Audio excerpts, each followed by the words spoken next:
Welcome, ladies and gentlemen, to Sessions.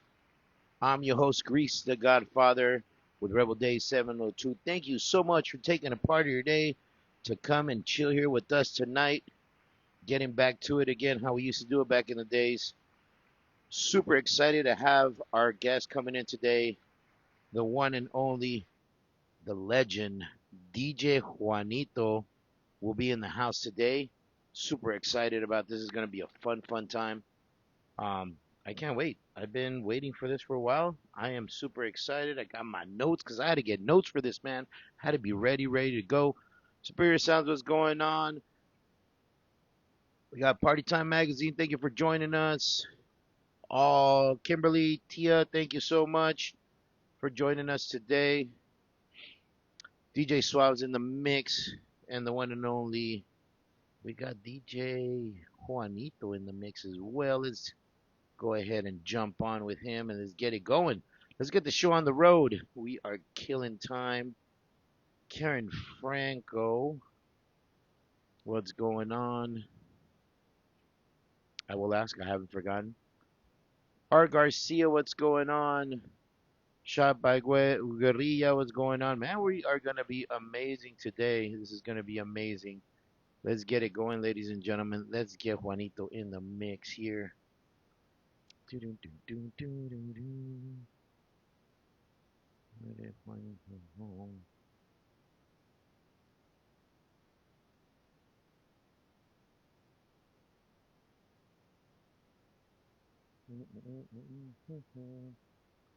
Let's see here. Looking for DJ Juanito.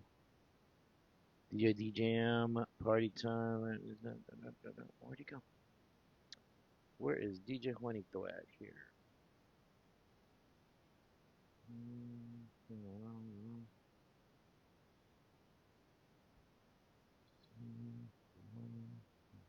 Clear sounds. There he is, right there.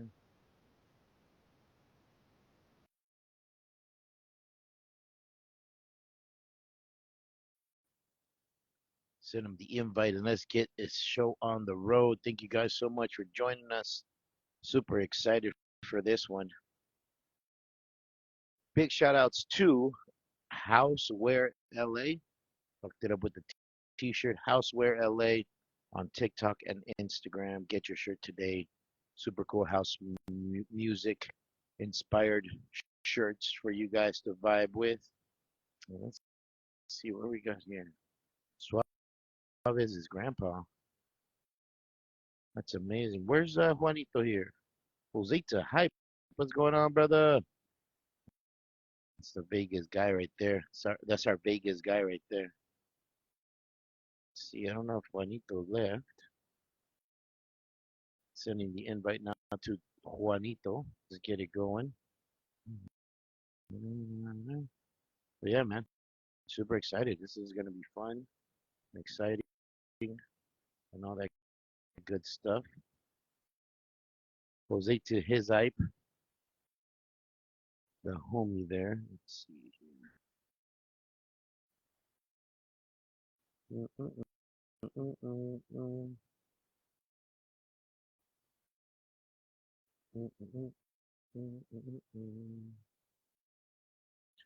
All right, Papa Foxy. I love name. I love all these names. Let's see here. Sending the invite now. Go live. See if he received it on his end. If not, we're just gonna hang out. Wait till he jumps on. It's gonna be amazing. For you guys that are barely joining us, first time joining us, just give you guys a heads up. I smoke a lot. There's rum in my cup. There's coffee because it's cold outside. So you're gonna be see me doing a bunch of this stuff. You know. Yes, yes. Super excited. Thank you, Joaquin M. The interview gets saved here on Instagram. You just scroll through the reels and it'll pop up. I save all the interviews that I've had with everybody. We save them here, and then we get it going. So whenever you want to see it, if you don't get a chance to finish it or whatnot, or it goes longer than expected or whatever, it's always saved here. As long as Instagram lets me, it will definitely be saved. And I got various other artists that I've done as well, revolving around the 90s music scene from Chicago, LA, and other places as well. So there's a bunch of other interviews that we've done before. And let's see here. That's not it. Waiting on Juanito here. Thought I saw him here right now, but yeah, we used to do this a lot. We started during the pandemic, and we started doing this during the pandemic, and all of a sudden it was like, hey, start doing people here. Bro, can't hear any sound. Oh, there's no sound coming out. One moment here. Let's see here. How about now? How's that sound? Are we good now?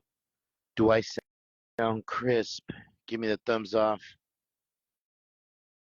All right. Yep. Bluetooth's off. Another game. Everybody hear me good? Thumbs up. All right, cool. There we go. Perfect. Just wanted to make sure you guys can hear me just fine. All right. Yeah, because sometimes we have these little issues. Nothing's perfect. We haven't figured anything out perfect yet. I like to do the interviews live. It makes it great, to make a big deal out of it and on the spot. So I don't like to record anything. So we go through some issues sometimes where we have to, you know, roll with the punches, but we do it anyways. You know what I mean? We definitely roll with the punches here. Make sure that's in. Want to make sure everybody gets it. All right, cool. All right, let's see where Juanito's at. Let's see here. Yes, I don't know how the weather is over there, but here is nice. OG Fire K Day Mix Master Tony G in the house. No, I love it because sometimes we get like so many legends in this page, so many people that oh, there he is. All right, let me see here. Go live with Juanito, sending him the Instagram invite here. There we are. What's going on, brother? What's up, brother? Oh, another day in paradise, brother. Thank you so much for joining us, man. I'm super excited. Kind of hear you. Yeah, let's turn up the volume here a little bit. All right. Talk to me. See if I can hear you, testing, brother. Testing, 1, 2. You sound a little far. There we go. Yeah. All right. Testing, 1, 2. Everybody can hear Juanito. Give me the thumbs up. If you guys could hear Juanito. Everybody's slowing down here now. Let's see here. Yep, everybody says okay. Yep, thumbs up by DJ DJam42. Everybody's up. All right. Juanito, let me just start off by saying thank you so much, man, for coming on here, bro. I really appreciate it. Thank you so much. All good, man. We got to thank Suave's persistence too. Suave is persistent. He's like that rock in the shoe, bro. But you like it. You don't want to pull it out. He's cool. That guy kills me, bro. Sweet, man. So let's start it off, dude. I just want to say one simple question, and we'll roll off the off of that. Like I said, you're the first guy that I ever made notes for because I want to make sure we have this great and everybody's content on what we're doing. Right on. And I just want to start off, man. Where are you from? How'd you get started? A little bit about your history coming up, and doing your thing. Well, I was born in Santa Rosa, California. That's about an hour and a half north of San Francisco. And then we moved to San Francisco for about probably a couple of months. Then after that, we moved to Oakland. and that's where I stayed in Oakland. That's where I grew up in Oakland. Yeah, Oakland, The biggity bay, bro. the Biggity Bay. I'm a huge Raider fan, so I used to go to Oakland a lot to go catch the games over there. Yeah, that's a no no with me, man. I'm sorry. It happens, man. Nobody's perfect. It Yeah, happens, man. I'm a Niner fan, bro. I used to be a Raider fan, but then they abandoned us. But let's not get Now, into that. let's not go into Let's that not stuff. get We're here into for that. music. We're here for your life. Screw That's right. sports. So, how was it living in Oakland, man? How did it all begin in Oakland? Well, you know what? I'm a Gen Xer. I was born in '65. Do the math. Um, so I'm amongst the oldest of the Gen Xers, and what you hear is true. We grew up with the water hose, drinking water from the water hose. We came in when the street lights came on. That's when we went into the house. You know, we were on our me and my brother were on our bikes, rolling there through the Oakland streets. It was the best time of my life. It was fun. You know, that was pre junior high. Uh, Junior, I went to to a Catholic school, first through eighth grade, St. Anthony's, um, and yeah, I guess you could say I was a good boy then. And then I went to, and then I abruptly went to public school. My first year at Hamilton Junior High. At that time, Hamilton was considered to be the most notorious junior high in Oakland at the time, and that's where I went. But I got to tell you, that was probably the best schooling I ever had. Was Hamilton Junior High. It prepared me for life. Uh, you, at St. Anthony's, yeah, with the nuns, and I played basketball, and everything was kind of perfect. And then I got slapped with a little reality, going to public school. But yeah, that was a good teaching ground for me. You know, You can't put a price on the hood or like a public school, putting yourself in that situation. I know we want the best for our kids and we do what we can, but sometimes you just have to have that edge that you could survive anywhere. If you get put in any circumstances, you know that you can get out of it, and that's life teaching you there. You can't learn that in a textbook or anything yeah, like that. my mom raised us by herself, tough as nails. My father left us when I was two, three, something like that. So my mom raised us. So I was lucky. I went, eight grades through to St. Anthony's. But after that, my mom said, "You know what? I can't send you to St. Joseph. All my friends went to St. Joseph in Alameda. I wanted to follow them, but fate had another path for me. You know what I mean? Um, so so I ended up going to Hamilton. I cried. I cried when my mom said, "I'm sorry, I can't send you to St. Joseph." It broke my heart, right? But I toughened up, and I suck it up, and I went to over there to the school, and and I made a lot of friends there. What A lot of friends. what Most of them were in gangs, but you know, hey, it comes with the territory, man.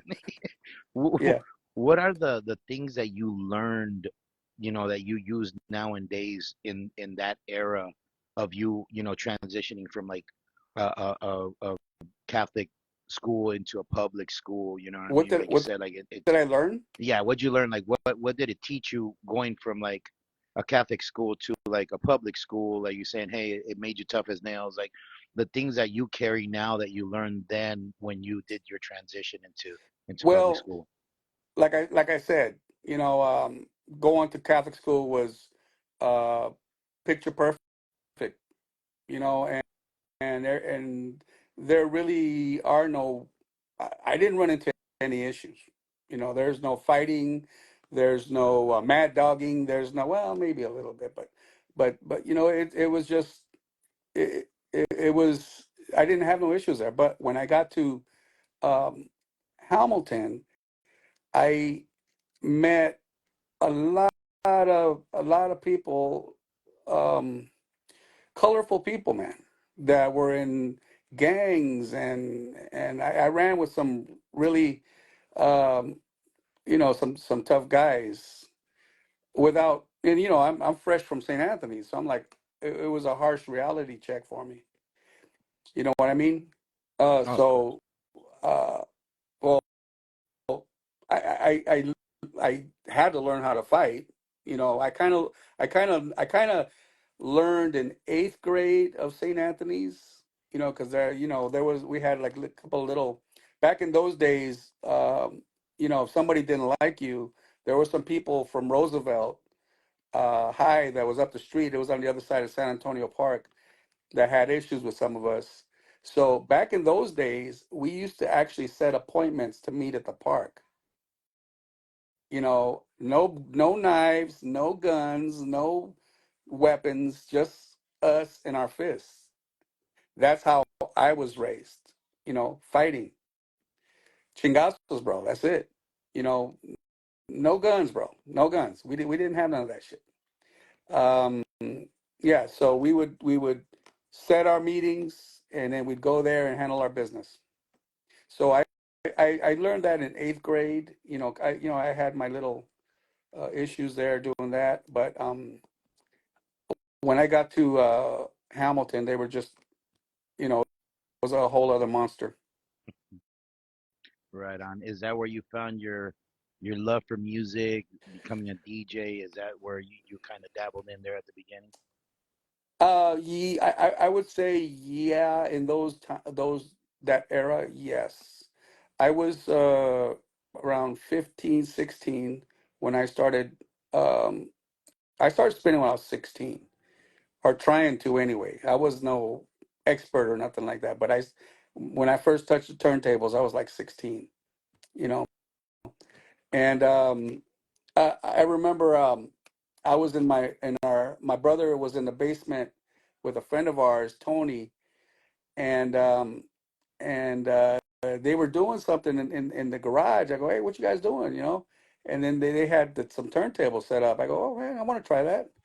You know, so I jumped in, and then later on I met a couple other buddies, Serafin and Johnny. We called him Johnny Rocker. He used to live on 40 in the 40s in Oakland, and we used to go to his house and just practice all the time. Serafin used to make fun of me because I used to horse race. When I first started, I used to horse race. And DJs don't supposed to horse race, man. You know what I mean? So I learned little by little, and you know, we go to San Francisco to buy our records. Some shops in Oakland, but mainly in San Francisco. Uh, and I was in a couple of pools out there too, Oh, right on, man. That's record cool, man. pools and stuff. So as But you after that, came the Oakland parties that we had. Those were historic, man. They're notorious. Those kind of like really cemented my love for the DJing.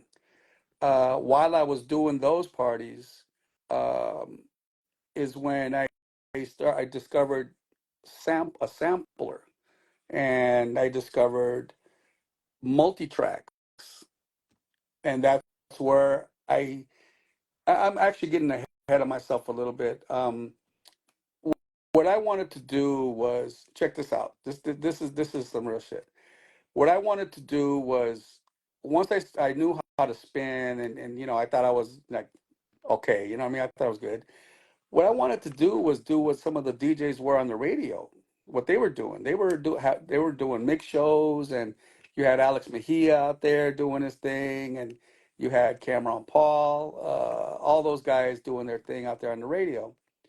I wanted to do that too, right? So it was. I learned fast that wasn't going to happen. because that door is shut pretty tight, and DJs really don't like to let you in, because they get threatened or whatever. So I wasn't able to go down that route. But what I told myself was this: okay, well, if I can't spin in a mix show or something, I'm gonna make records that you all play, that you all spin. So that was my partial motivation to wanting to make records. You know what I mean? So and then and one of the guys, one of the guys that inspired me over there in the Bay Area to do like mega mixes and to really get into it was a DJ called Cameron Paul. He was a legend in the Bay, and I looked up to him and I listened to his shows, and we used to always go see him at this club called Studio West in San Francisco. It's one of those clubs where you walk in at 11, 11:30, 12, and it doesn't close till 4 in the morning, 4:30. And when you leave the club, the sun's coming up. So we used to go see him. I used to. That's why I mainly wanted to go see him spin and stuff at the club. So that furthered, my love further for wanting to do this. You know what I mean? Despite family telling me, get a job, this ain't gonna work out for you, a real man needs to take care of his family, blah blah blah, get a job. So I was fighting an uphill battle, with that. You know what I mean? So I stuck to my guns, and I I said, well, I'm doing this. Now the last thing I'd like to say about that is I had got an ultimatum. The ladies listening here might not agree, but you know, I uh, I was into my thing, right? I was making my records, I was DJing, and my girlfriend at that time, she just had my son, right? My oldest son, and she comes at me while I'm spinning, and she tells me, "All right, it's either your friends, your music, or me."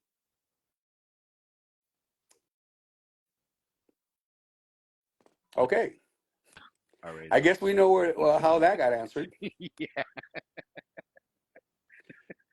So, I mean, yeah, there was no support, man, no support. So I was like pretty much on my own, and I had to make things happen. Yeah. You know what I mean?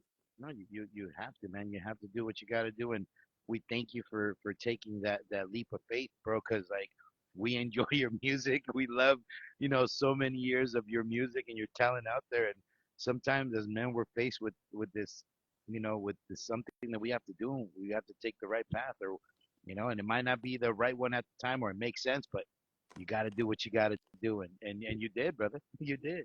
Yeah, I mean, I like to say too, music saved my life because you know after junior high, I ended up going to high school at a place called Fremont High, and I met all my compadres there, right?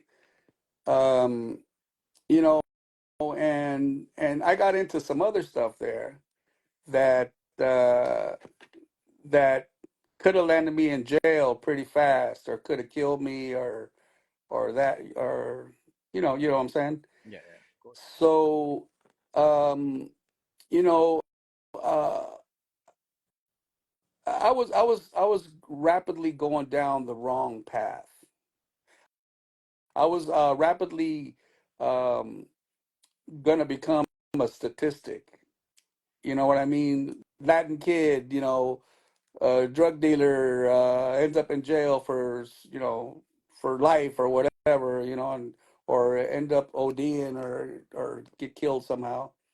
And in Oakland, there's been a lot of there was a lot of I'm pretty sure it's pretty bad still right now. But there was a lot of uh, murders, man. People getting killed for drugs. You know, so let's just say I survived all that. And I ended up making a decision. It was actually a jailhouse decision. I was sitting in a cell, and I told myself, okay, Juan, is this what you really want? Do you want? Is this for you? I said to myself, no, this is not for me. So when I got let go, uh, I went I went straight home, and I got to work on some of my mega mixes, and then I just started, and from there I just never looked back. Good decision, man. We Yeah, that all was in Oakland. Yeah, you're faced with some decisions. Sometimes you gotta do it, man. Um, yeah. what was your first vinyl record you produced? Oh, the first vinyl record was "Don't Stop the Mix." Don't stop. That was a mega mix. Yeah, 1985. yeah. And um, I did what was that? 9 vinyl records while I was in Oakland. Mhm. Nine, 10 vinyl records. Wow, Yeah, that was that's amazing, man. between 89, oh, 89 and no, probably 88 and 90, Mhm. something like that. Yeah. In my notes, I got 85 to 90. And you were What was that now? 85 to 90. Yeah, that sounds about right. Yeah, you might have to check me on some stuff, man. I have a lot on my mind. Oh no, hey man, for you to remember a lot of these things, man. Even I guess considered still a Gen X. I was in the '80s, the last of the Gen X from statistics would say it.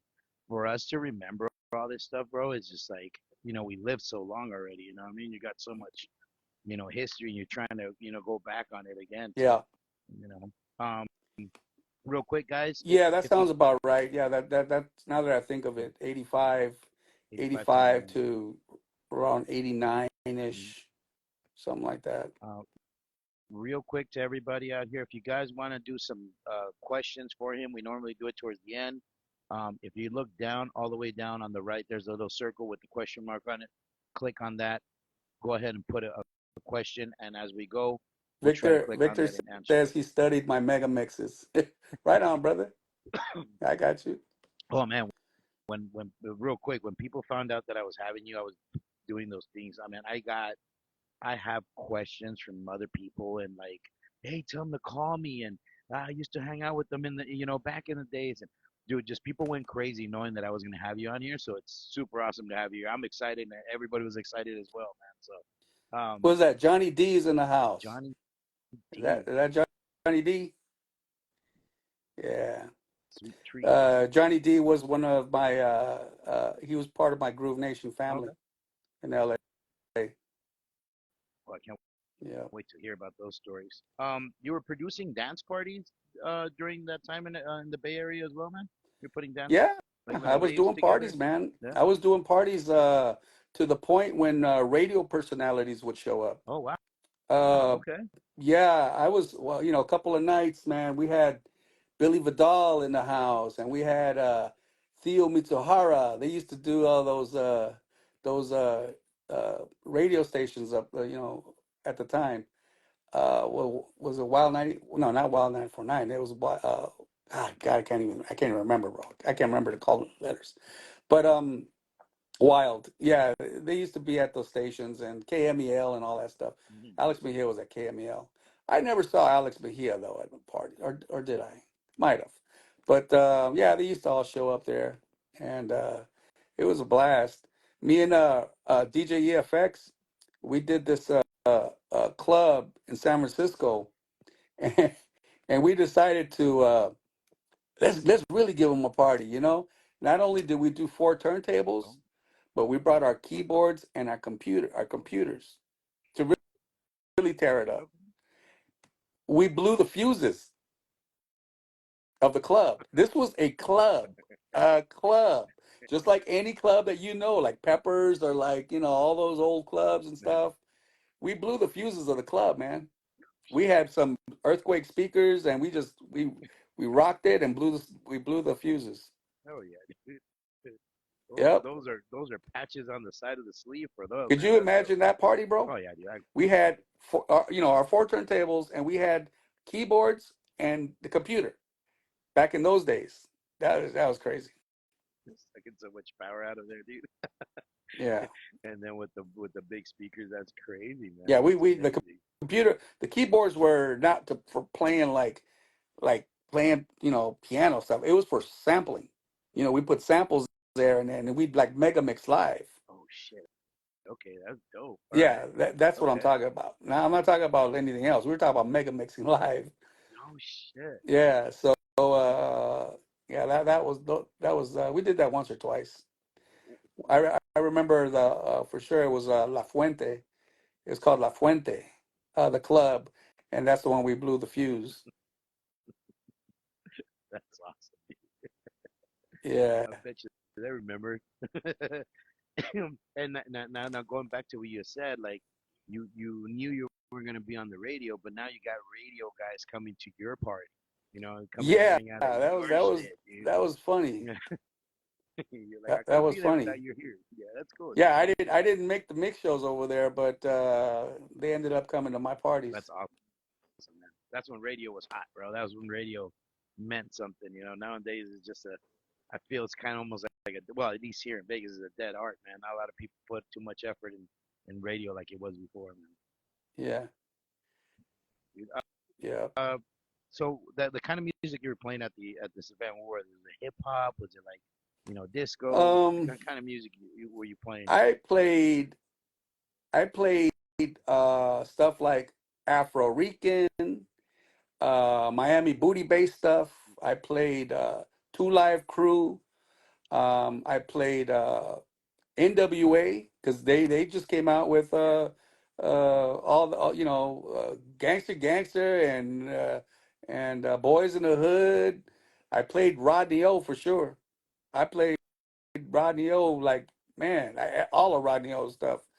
I played freestyle. I played Cover Girls, Cynthia, Sweet Sensation, Connie, um, old school. Like White Horse. Um that's when all the stuff was out, coming out. You know what I mean? It wasn't old school at the time. That was the moment. You know what I mean? So that's what we got to play. That's when the Cover Girls were on the radio. Hmm. When they first come out with their records. That, the, So yeah, that's what I played. Maybe little bit of a little bit of we called it high energy. Everybody has a different name for it. We have a different name for it. We had a different name for it in the Bay. I know LA called it something else, but we played some high energy like Spin It, Midnight Lover, all that kind of stuff. You know what I mean? Um, Rush Rush Give Me Yayo is one of my favorites. yeah, we know it as that high energy here as well in Vegas. Back when, I mean, obviously, this was like more of the late '90s, but it was still, being played here in Vegas. We called it that. Cha cha DJ Suave says cha cha music. swap, yeah. Okay. Always, bro, always. Cha So cha. during all this time, you started getting into production, like you were already doing production during this Well, time. You um, while I was doing my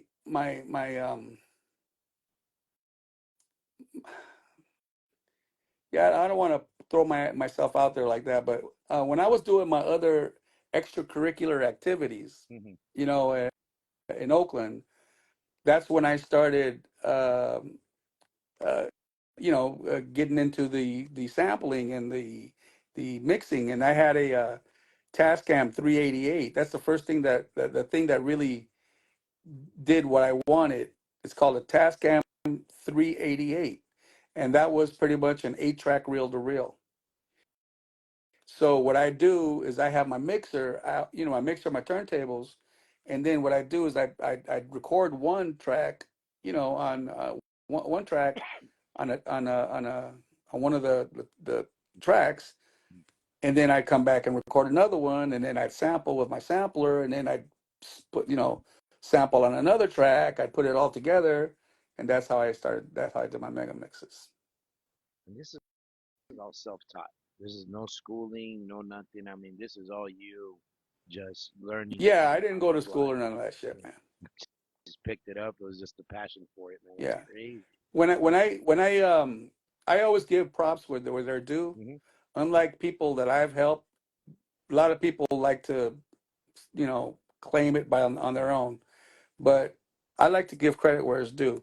When I first started, I turned to Raul, DJ EFX, because he was doing it before I was, and we became friends. We hooked up, and he showed me how the computer worked. He didn't mega mix for. He didn't do my mixes or nothing like that, or Hmm. he just showed me how the computer worked. And after that, I just took off like a rocket. You know what I mean? You guys were trailblazing, man. Like, for comparing like time then and time now, like, you're on a freaking phone making beats now. You know what I mean? Like everything is like so easy to do, and you guys at the time was like, just paving the way for this new era of, the DJ market and all that stuff and producing the music and in a different way. It's like, hey man, I'm earning every stripe I get, regardless of somebody teach me one way, then you make it your own, but you're still out there like putting everything together on the fly, or what this would work, and now it's so simple. So I mean, you got to give props and homage to all you guys that started it like that, man. I mean, Yeah. you guys are grabbing machines That's that my maybe. brother my brother Pinche Gallo just said something about he remembers when we used to go to what was it, Guitar Center? Can you just read it right there? um, Oh, there it goes. Let me see, go back right here. He Yeah.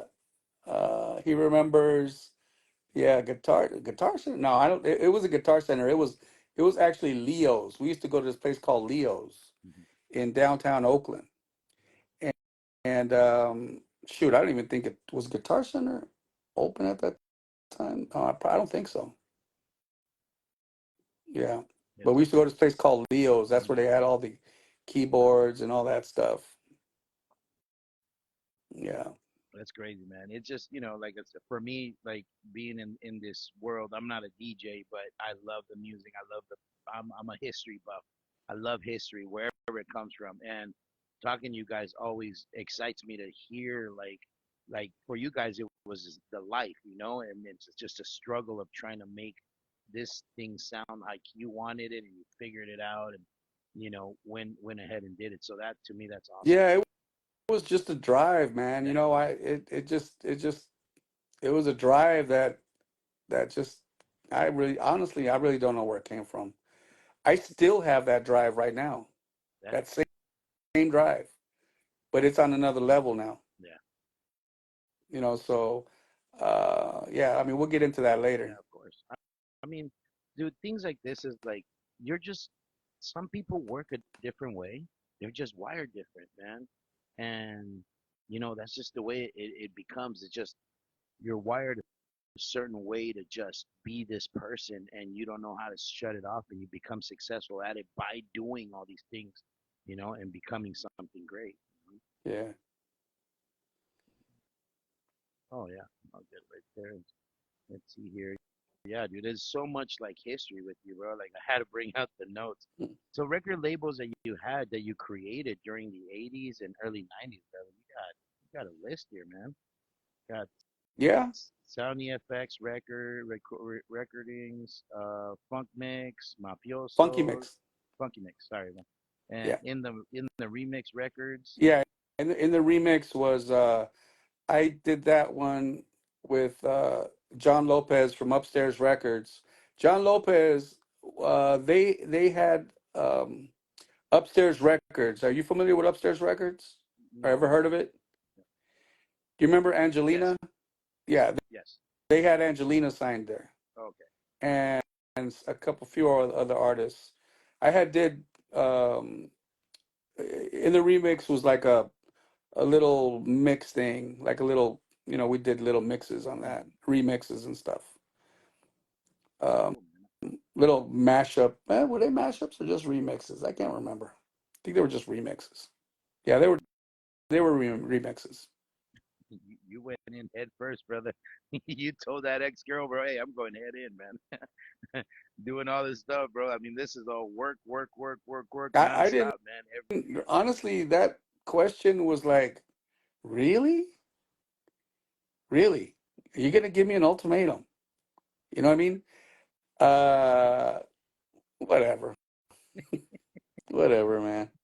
So, how long did you last in Oakland in the Bay Area till you decided to start heading down south? Like, what brought you to that, step to Well, head down south? going into the '90s, into '90, mainly '90. End of '89. No, '89 was pretty good. Like going into '90, everything slowed down. Mm. Everything started to slow down. We used to do these parties at a place called the Ark. Those things were happening pretty good, and then they started slowing down quite a bit. Um, then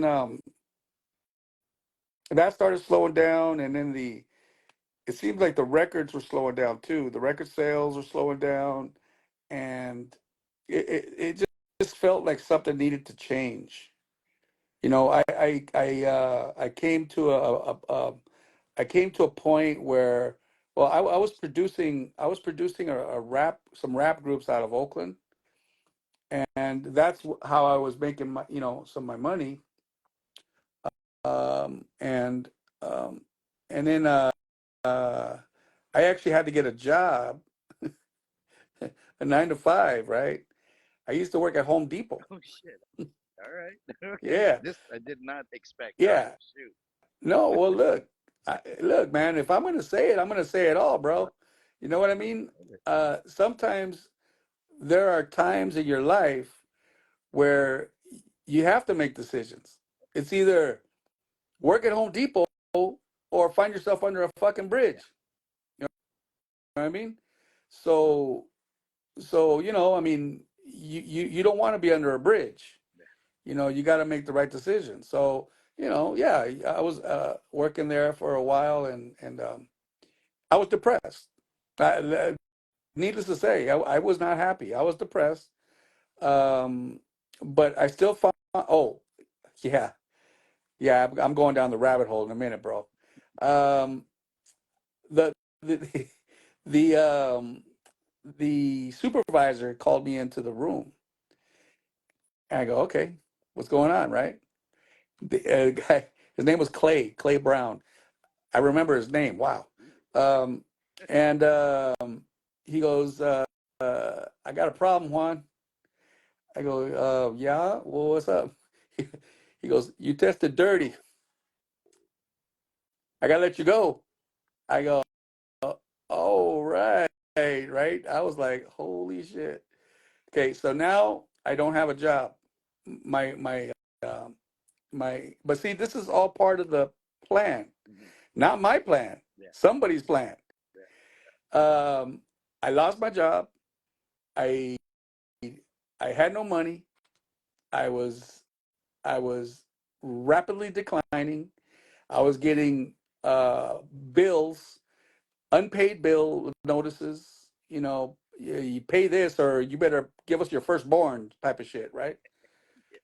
So they were stacking up. Uh, I had to make a decision, right? So I think my brother, el gallo, pinche gallo, knows where I'm going with this. Um, one night I was sitting in front of the TV and I was watching my favorite show at the time, which was Miami Vice. Right? Have you Have you ever heard of Miami Oh, Vice? of course, yeah. I Okay, used to watch it. I used to watch it. yeah, with Don Johnson Oh, and yeah. Tubbs, right? So I was getting pedo, bro. I was drinking some 40s, man. I was just drinking. I was sitting on my recliner. I was drinking, and, and I was getting drunk. And and on Miami Vice, man, you see these people living lavishly. Hmm. You see them in their big old huge mansions. You see them driving Ferraris, Porsche, all kinds of stuff going on, right? And I'm steady drinking away my 40s, and I abruptly I just said, I want that, God damn it. And I like and my lady at the time goes, What are you talking about, you drunk bastard? I want that. I want a fucking Ferrari. I want a house. I want to live like that. You know what I mean? So that's when I made a decision. I decided that I had to leave the Bay Area because my record presser was in LA, my mastering guy was in LA, and my label guy was in LA. What the hell am I doing over here? I need to be close to my manufacturer. Yeah. So that said, I decided that I needed to leave. I needed to get up and go. I needed to be by my manufacturer so I could get shit done fast. So I made two calls, right? I called, I needed a place to have my studio, and I needed a place to lay my head. First thing I did was I called to secure where my studio was going to be. At the time, I was dealing with a label. Some people are going to know this label when I mention it. I gave Don McMillan a call from McCullough Records. Are you familiar with McCullough Records? No, I'm not, but Well, McCullough Records, they released NWA. Oh, okay. They're the first ones that released, the Hmm. the first album and some other stuff. They also had, I believe they did stuff with Egyptian Lover. They did stuff with, I think they did stuff with Rodney O. I could be wrong. But Timex Show Social Club, they did stuff with them. A lot of groups. So on a previous trip to LA, I noticed they had an empty office, and and I remembered that empty office. And then I called up Don. I said, "Hey, Don, I'm thinking about moving to LA. I noticed that empty office you have there. Um, I need a favor. Um, I was wondering if I could use that office, and in return, I will do anything you need regarding mixing, editing, or remixing, or do something." So I offered him a trade of services for use of that empty office. Well, Don said, "Absolutely, Juan, I got you. You come on over here. You could use that office." A lot of people talk bad about Don McMillan. I can't talk bad about the man. All he did was help me. I did a couple of projects with him. He paid me every single dime he was supposed to pay me. A lot of people talk bad about him, but I can't say nothing bad about the man. So Don McMillan helped me. So I had my studio where I was going to put my studio. Now the next call I had to make was to my tia in Baldwin Park. So I called my tia. I said, "Tia, you know, I'm thinking about moving to LA. I was wondering if I could borrow your guys' couch." You know what I mean? So, of course she said, "Yeah, mijo, come on out." So she let us borrow. And when I say us, me and my buddy Nick went. uh, Nick Aguirre, Nasty Nick, Nitro Nick, whatever he wants to call himself. But yeah, we went and we were able to use the living room. You know what I mean? So we crashed there for a bit, and I had my studio in Hollywood, in West Hollywood, and packed up and I left. I packed up and left just like that. Uh, um, that's it, man. That's it. I just, there was no thinking about it. I just made a decision and I had to go. You know, so Thank you, my brother. I wanted to be closer to my manufacturing. I wanted to be when I wanted to uh, do something. I just wanted to be there and get it done fast. Boom, boom, boom. You know what I mean? And that's how I did everything when I got to LA. I came with the mindset that nobody was going to get in my way. I was going to do what I was going to do, and uh, and yeah, just nobody better get in my way. That's the mindset I went to LA with. Oh, And man. remember when I told you about the valuable lessons that I learned in the streets? Yes. I took that with me. So with that teaching and my drive and the music, it just yeah, man. It was Thank you. just it was a recipe. Yeah. Yeah. Cooking it up, man. It was the Miami Vice wake up call. You wanted the Ferrari, you wanted the house, and Yeah, I would woke look at, you up. man. I had bills stacking up. There was no money being made. I had to make a decision. You know what I mean? Yeah. We're facing So challenges. so I had to take my destiny into my own hands. I had to make shit happen. As simple as that. You know what I mean? Gotta do So what you gotta do, brother. yeah. So I mean, that's what I did. And when I got here, better believe I didn't let anybody get in my way. You know, I mean that was ingrained in my head. It just, I just, I just went go. I just like I just had one speed, one. It was just go. That's it. The inspiration and everything that you kind of like. I'm a firm believer that you go through your things, man, and it's just like setting you up for your next step, and it's just you have to like kind of come to terms and say, okay, let's put it together and let's make this work, and abruptly be like, okay, I gotta go do this. Like that's it. Like no questions asked, no excuses, no BS's, nothing. It's like, hey, I'm hungry. I gotta get this going. Yeah, And you hit the floor running, man. Getting to California already having your spot, and then homeboy hooking you up to let you be there, and use the office, and that was you crucial.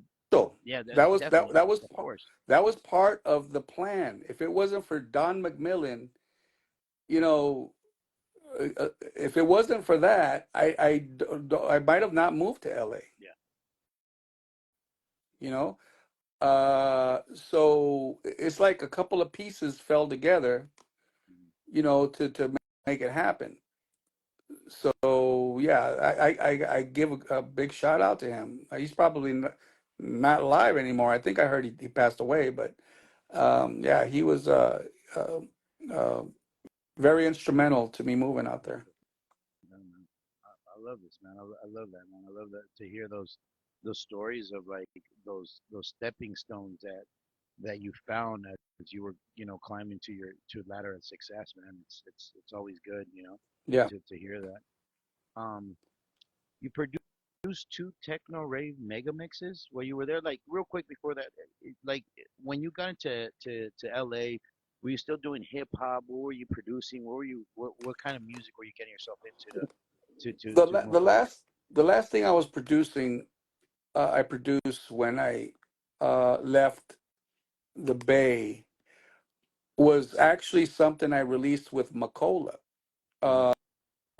So I technically my first record uh, uh, in LA was on Macola Records.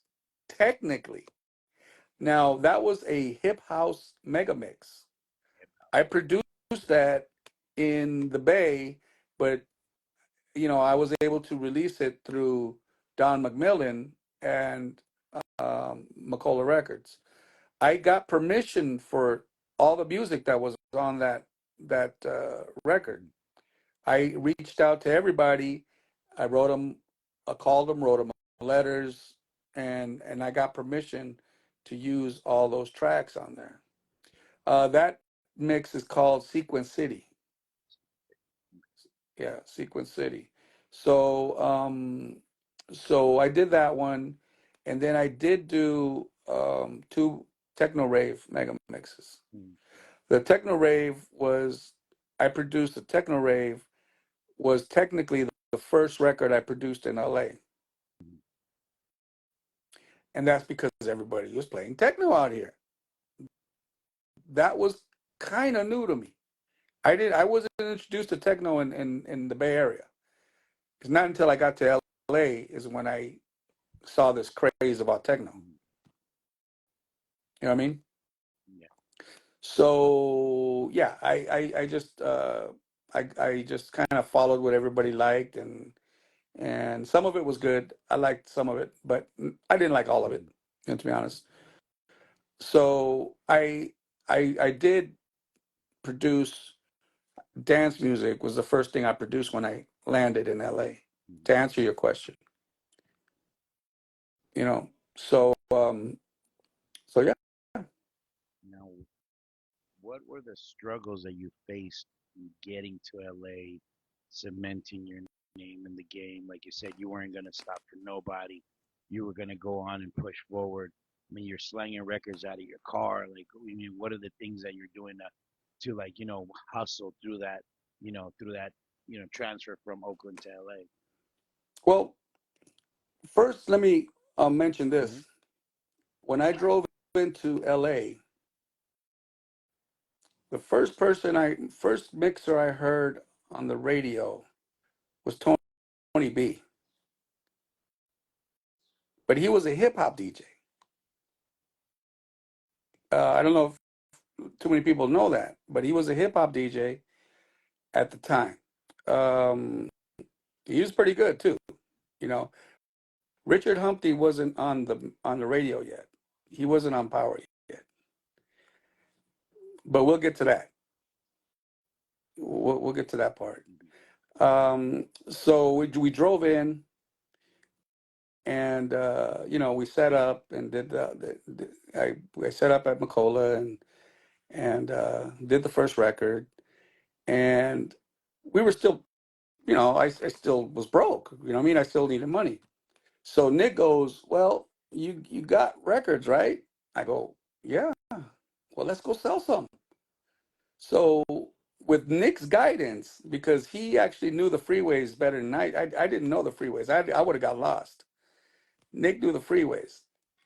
Um, we found out um, the store to no, I take that back. We went to the first store we went to was Behind the Groove in the Valley, San Fernando Valley.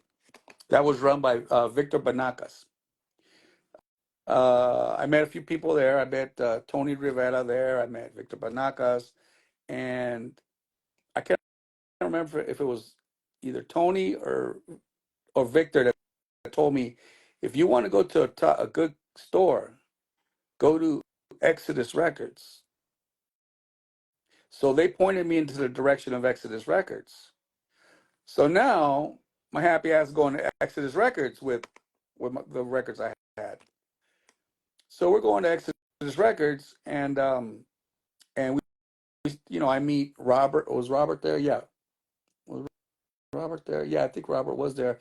And I met Bert, the owner. And we sold some records there. Uh, um, got to meet them guys, and we ended up having a really good business relationship. They bought a lot of my records, but I asked them, okay, so I asked them a very important question. Where is the top club here? Number one, the biggest, hottest club here. And almost simultaneously, everybody said Red Onion, and it was the Red Onion in West Covina. So we go to the Red Onion. It was on Thursday nights. They said it was the best night, so we ended up going to the Red Onion. I walk up to the ropes, right, and when I think back, I'm like, man, I have balls. What the I just like didn't care. Or I just didn't care. I didn't think, or I just kind of like balls out. You know what I mean? I went and I said, uh, "Hey, where can I get a job?" Just like that. And they're like, "Job to do what?" "I want to spin here, man. I want to DJ." And then this guy pops up. He goes, "Who are you?" He goes, I'm DJ Juanito." And he goes, "Who's DJ Juanito?" And they pretty much laughed at me. Like, who the fuck are you, dude? Like, we don't know you. And then there was, and then someone goes, "You mean DJ Juanito, the guy that puts out those records in the Bay Area?" And I look over and I go, "Yeah, that's me." And I go, and then the guy goes, "Okay, you come in with me." And he go, and then the guy who said, "Who are you?" And laughed at me. That was Joe Heaven from well, Heaven, Joe Heaven. And he's a promoter in LA. Well, back in the days. And the guy who said, "Are you DJ Juanito?" From that, the guy that does those records, that was Robert Risque. So I don't know. I don't know if you know these names that I'm throwing out, but I've had Robert Risque on here before. We had a good interview before. Yeah, Robert Risque. yeah, that was Robert Risque. So Robert Risque introduced me to Pierre Cannon and all the promoters that were there. So Robert helped me get into the Red Onion, and I'll never forget that. Like I said, I will give credit where it's due. You know what I mean? So I thank him for that, and I thank him for helping me out. So what happened was uh, uh, Pierre threw me in the hip hop room. He goes, "You can play hip hop?" I go, "Yeah, hip hop, old school, whatever." He goes, "All right, you go back in the hip hop room." So I take my happy ass back to the hip hop room and I start playing, Atomic Dog and all that stuff. You know what I mean? In the hip hop room, Richard Humpty and all those guys are in the main room, right? So I'm in the back. I'm cool. I was just happy to be there. It was fun. It was fun. Eventually, I find myself into the in the main room. But before I go any further, I want to see if you have any questions, and then we could pick up from there. Yeah. Let me bring up some questions from people real quick. Let's see what we got here. Uh, this is from Shot by Guerrilla. Can you talk your creative process and experiences producing freestyle music with Lina Santiago, one of my favorites, DJ Guerrilla Pump, Oakland, California. What was the question? He said, "Can you talk your creative process and experience producing freestyle music with Lina Santiago?" Oh yeah. I mean, you want me to do that now, or we want to get it, when we get there? Oh, we could do that when we get there, man. It's no problem. Yeah, because right now we're going down we're in chronological order here. Yeah. Yeah, we'll get there, brother. I promise you. I'll let you know that whole shebang. We got Victor 8 at 72. Did you ever use a drum machine or just sample beats? My first, I did have a drum machine, and I actually did use it in my mega mix, one of my mega mix at least, and that was a Korg DDD1. Was it 3Ds? DDD1, yeah. Mhm. It was that drum machine. Later, I got the 1200s, the uh, um, different samplers. I had the Emax. No, no, we're talking about drum machines. No, man, that's the only drum machine I had. To be honest with you, Okay. yeah. And then the other two are for later on. I just checked the other one out. Anyway, so you mostly played out of the Red Onion. You got an opportunity to start, most play the clubs that are popping in the Southern California area and stuff like that. Here, where is your beginning in the house music industry, like the house music game? What happens after you get all these, connections in the club and stuff like that. Okay, you want me to skip all that part? No, I mean, no, The because no, I mean, if you want to, we could still stay over here at the Red Onion and okay, then all the because clubs that's you're actually doing. kind of crucial Okay, yeah, yeah, that's because we can that's see. actually where I started Buster Groove. Oh, okay. Oh, yeah, no, I'm definitely interested in that. Yeah, go for it, brother. Yeah. Okay, so I was in the hip hop room, Hmm. and I find myself going into the main room. Honestly, I can't remember how that happened, but I end up being invited to play in the main room. Now um, we had Caesar the Hitman Action, we had DJ Adrian, um, uh, Manny, myself. Um, there was Martin Reflex, and there was Richard Humpty. Those are the ones that I remember. I don't think there were others. So we all got like 30 minutes, whatever. You know what I mean? Now, when I first went into that room, everybody played techno. That's all they played there, bro. Techno. Just fucking rocking the techno, bro, right? When I play, I had to fit in. I had to fit in. So I had to go get me some techno, right? And so I got, some popular techno and stuff, but none of the techno that I played was the real fast stuff, the real bang bang bang bang banging stuff. I played more of the chill, techno, about maybe 120, 127, 128 BPMs. Um, so, I'm playing techno, and I would, because I'd go on before Richard Humpty, and then and Nick, my boy, was there. He'll verify this. When I play a track, Richard Humpty would throw his hands in the air, like, dude, what you doing, man? I was gonna play that track. So Yeah. he would do that all the time to me, man. Richard Humpty. Yeah. And I'm like, what, bro? What? I mean, what do you want me to do? I'm playing, dude. I mean, I didn't know, are we supposed to like let these guys play everything? Was that the deal? I mean, I don't know. Is that how you guys roll in LA? I don't know, bro. I mean, I'm just playing. Let me So, let me cook. Let me cook. so I play some jams, and then like there goes the hands again. Like, dude, what are you doing? Come on, bro. Come on. A real DJ is gonna know how to mix around another DJ, right? So anyway, every let's just put it this way. Everybody played the same shit, dude. Everybody just played the same tracks over and over. I got tired of it. I got tired of it.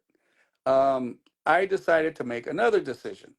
Now, this is very important to me, and I hope the people that matter or people that care about it are listening. And if there are any people that would like to question it, right now will be the time.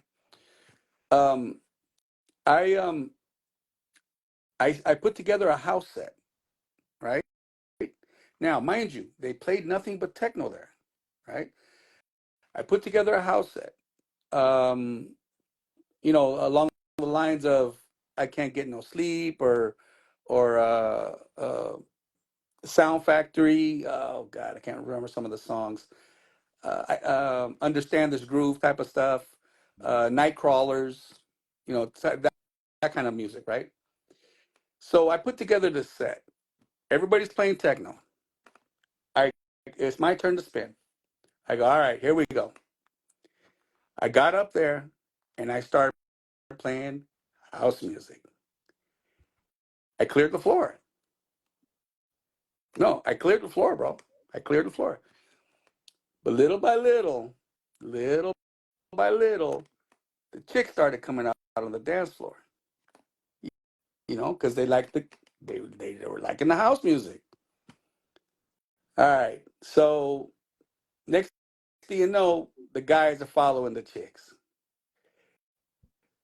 That's just what happens. That's nature, I guess. So so so next thing we have like another crowd with another vibe happening here, right? So while everybody was playing techno, I decided to make a switch right there on the spot, and I started playing house music, and I never looked back. Right? That's when I just started playing house music. Now that is right around the time I decided to. I came up with this brilliant idea. I go, how cool would it be to play a record up there that would make it seem like you're on three turntables, but you're really only on two turntables? And that's when I came up with Bust a Groove, the mashups, right? So you're a DJ, right? You're a DJ. So have you ever played a record that was dope in the beginning, dope beats, but then it went sideways? Like something came up in the record, like, oh man, what the heck was that? You're not gonna play that record no more. I would grab the dope part and then put some another dope part on top of it. That was the whole idea of Buster Groove, was just to loop it. Now, I had no idea where that was going to go, man. I had no idea that that was going to be popular. I just did it honestly to help me in the club, to give me another tool, right? So so I came up with the idea, and I asked DJ Adrian if he was down to come, do it with me, and he said yeah. So he was involved on, I think it was five five volumes, 4 or 5 volumes, something like that. Um, like I tell my boy though, he questions me. I go, bro, if we're gonna do this, we got to be full steam. I can't be waiting for nobody. We got to be full steam, dude. We got to go. We got to go. We got to go. So after a while, he dropped out because I just had to keep going. You know what I mean? So I ended up inviting others, to by volume 5, 6, 7, they started getting popular, and then I was able to, I was inviting other DJs to feature them in the Buster Groups. You know what I mean? Um, that's how Buster Groove was born in the club, just like that, bro. Raw. You know what I mean? Like no bullshit, dude. Like I got chills, man, listening to like that story, like you talking about, like it's on the fly, man. Like this is as grassroots, as underground, or whatever you want to name it, the creation of that as possible. Because I Yeah, know busted grooves, I mean that's something that I understand as and well. So that's a pretty good way to put it. It was on the fly, on the fly, yeah. on the fly, Real, bro. be just being real. No sitting back and thinking like, hey, we gotta get this going. You, like you said, you all these choices you're making in life, and it's like, hey, I have to make this choice. Everybody's playing techno. People are throwing their hands up because I'm playing their music, and it's the same fucking shit. Here, there's something else going on. Let me jump That on that upset train. me. That really, I go, bro, really, dude, really, so okay. One of the things I used to say is when everybody's going left, I'm going Yeah, right. That was yeah, always the thing I do. You know yeah. what I mean? Fuck If someone's going up, I'm going down. If everybody's going down, I'm going up. I just try to try not to follow the same routine as others. So and that was a conscious decision, bro. I went out of my way to do that, Mm. to go the other way when everybody's going this way. I was never a follower. I never ever I never, consider myself a follower.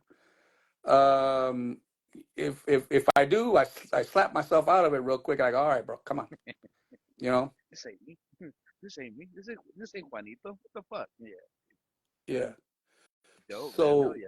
What year was this? Like, what year was this whole, like, the that renaissance? that that happened in that was 92, 92. Okay. 92. Yeah, yeah.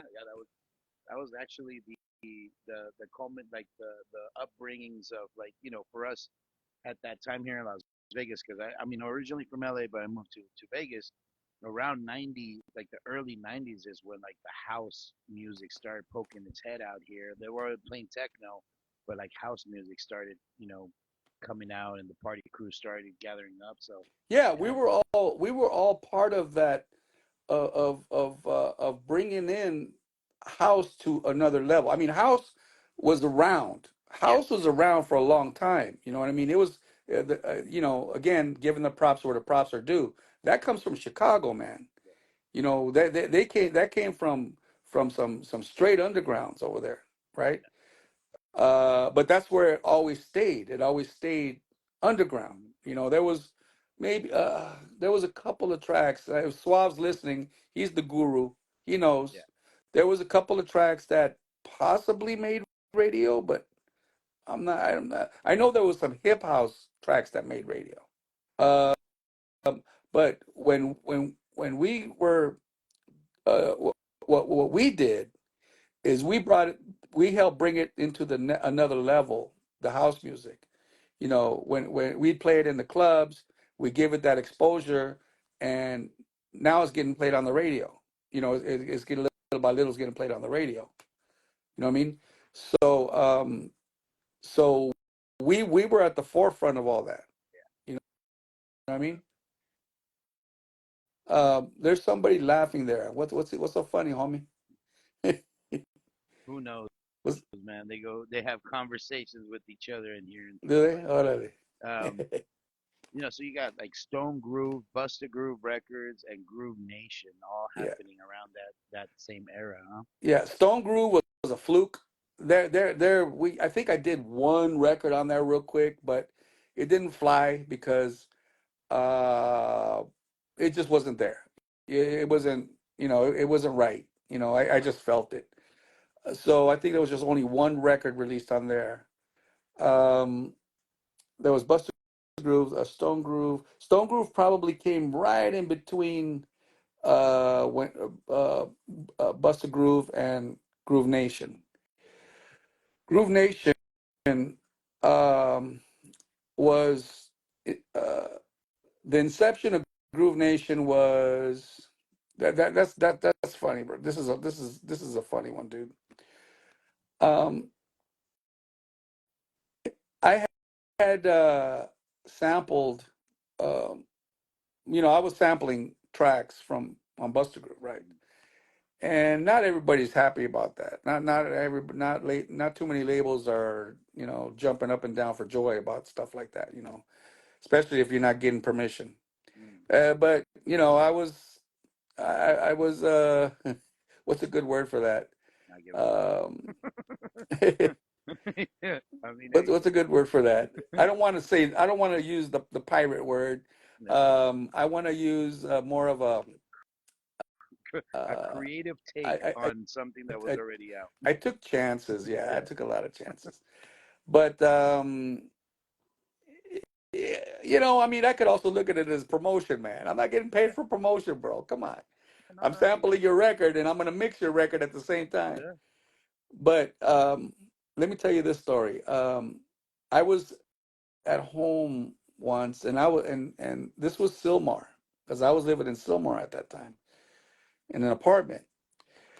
I got a call from Mark Finkelstein. Mark Finkelstein was the president, the owner of Strictly Rhythm. Okay. So I got a call from Mark, And I go, "Hey, what's up, Mark?" Because I had spoke to Mark when I was at City Hall Records once. City Hall Records in the Bay Area was my distributor. I was over there at City Hall Records, just chopping it up with Walter Zelnick, and he was on a call with with with Mark Finkelstein. So I'm in the office with Walter, and and and Walter goes, "Hey man, this guy wants to talk to you real quick." I go, "Talk to me?" I go, "Yeah." So and this was in probably 90, 89 maybe 89, something like that. Mhm. 90, 89, something like that. It was when Strictly Rhythm first started. So so this guy got on the phone. He goes, "Hey Juan, this is Mark Finkelstein. Hey man, I just want to let you know I just started a new label called Strictly Rhythm, and I would love if you could play my records, man. Love if you could play my records." I go, "Absolutely, Mark, not a problem. You know what you got? Go send me." So they sent me a whole box full of the first Strictly Rhythm records that came out, because I was doing a house show in the Bay Area called Keys to the House. So Mark heard that, and Mark wanted me to play his records. I go, "Yeah, absolutely." Fast forward now to when Mark called me when I was in LA in Silmar. So Mark, I spoke to Mark. "Hey, Mark, what's up?" "Nothing, you motherfucker." He ripped me a fucking new one, bro. He ripped me a fucking new one. Mark Finkelstein. And I have it all on tape because when I moved to LA, one thing, I mean, I heard the music industry was cutthroat, big time. So I made sure I recorded every single conversation that I had. I recorded, I have like a box like this, a box full of mini cassettes of conversations I've had ever since I drove into LA, because I just didn't trust nobody, right? And I just wanted to have it on record. So, so Mark rips me a new one. He tells me, "Juan, did you sample Yolanda?" I go, "Was it Yolanda?" "Yeah, it was Yolanda." I go, "Yeah, but I talked to Bill about that." Because Bad Boy Bill's a buddy of mine, and he didn't care, but again, he didn't own the record. It was Strictly Rhythm that owned the record.